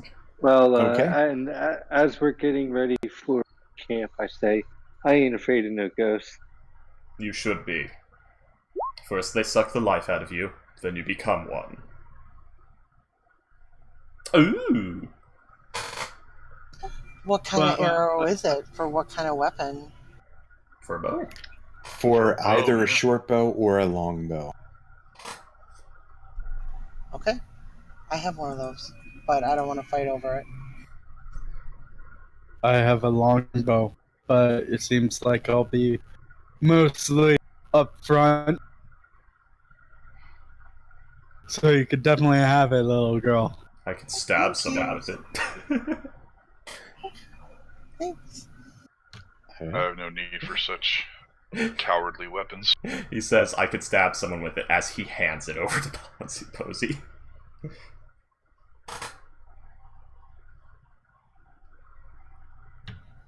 All right, so usually I would play till about 12, but this is probably a good place to stop because there wouldn't be that much time to get into another room.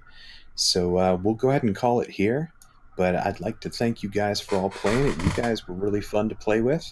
We'll go ahead and keep the Discord open in case anybody was interested in continuing with this one. I personally don't mind running the rest of this. If everybody doesn't want to participate, we can find new players or whatnot. But either way, it was fun playing with you guys, and have a great week. Yeah, I really enjoyed it too. Thank you so much. It is indeed a blast. No, wait, would we be doing this next week or tomorrow or when? Well, I have no more Saturday night games, so if I ran it again, it would probably be a Saturday night. Okay. I'm not making this a campaign per se. I just would probably be running it whenever the muse struck me.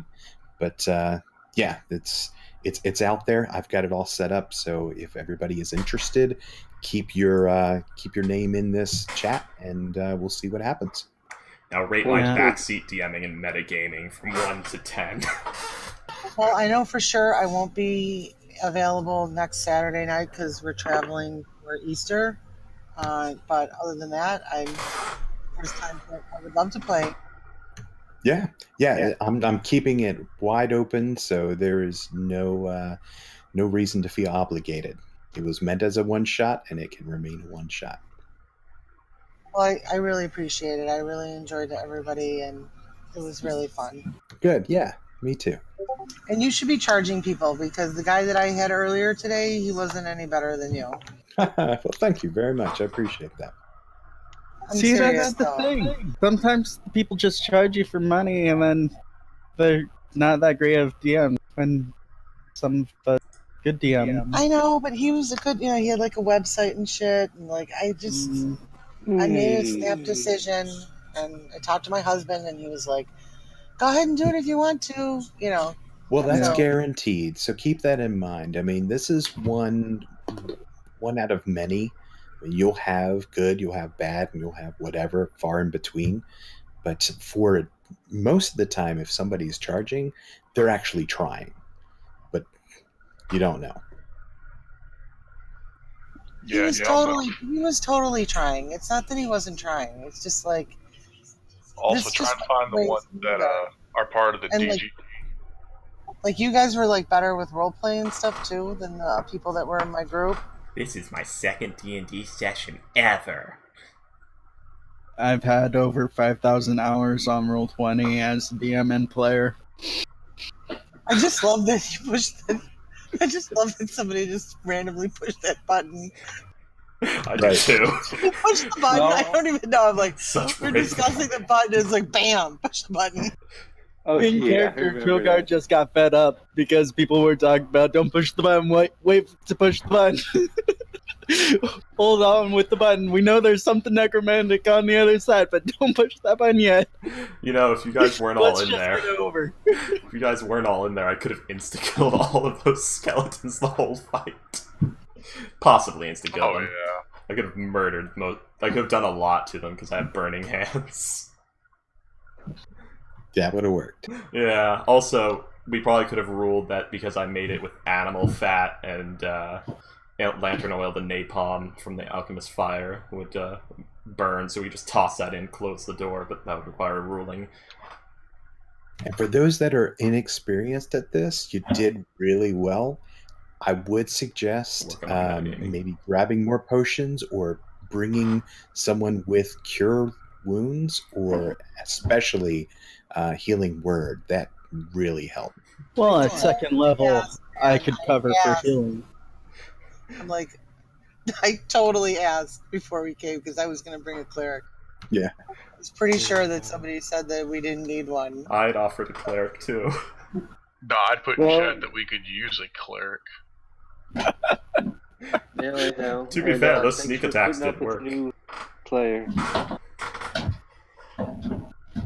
Yeah. I neither know. did- I play a healer a lot. Like I play World of Warcraft as a healer, and like I just get sick of being a healer all the time. Yeah, It's like sometimes you just want to it's do too much damage. action. Well, Neil, I'm new to since I'm new to 5e. Now I know you need healing potions in this game. Yes. Except Not they're only expensive. 50 gold pieces pop. Clerics are really powerful in this edition. They are, Yeah, yeah, they because no are. one would play as them, so they kept buffing them. Well, if we Well, continue you know, to play, let's try to get a cleric to You're come. an anarchist or whatever it is that doesn't believe in any god. My You know, friend- how do you get your power then? I have actually played a dwarven person who had a whole bunch of holy symbols Oh, and lovely. did not worship a single god, prayed to his ancestors instead. So he was like that guy from The Mummy who just kept on pulling out religious symbols in front of the mummy and doing different No. prayers. He was something of a charlatan Oh. because he was like, sure, I'm a priest. What god do you want me to pray for you for? I think I got that holy symbol here. By the way, I do have I a have friend. Yeah. Go ahead. Oh, I do have You a have a friend friend. who's interested in D&D who I might be able to get to play a cleric if we're in desperate enough need. Well, like I enough. said, I won't be here next Saturday, but don't forget me. Absolutely, yeah. Oh, For all of you Nice interested, playing with you. again, just stay in the Discord. But either way, it's been a blast. You guys take care, and maybe I'll talk to you soon. Thanks a lot again. Have a good night, All right, good night, everyone. everyone. Good game, everybody! Dapper Hatman will see you next week. Yeah, brother. And that concludes today's D&D stream. It went on for a few hours. Bye!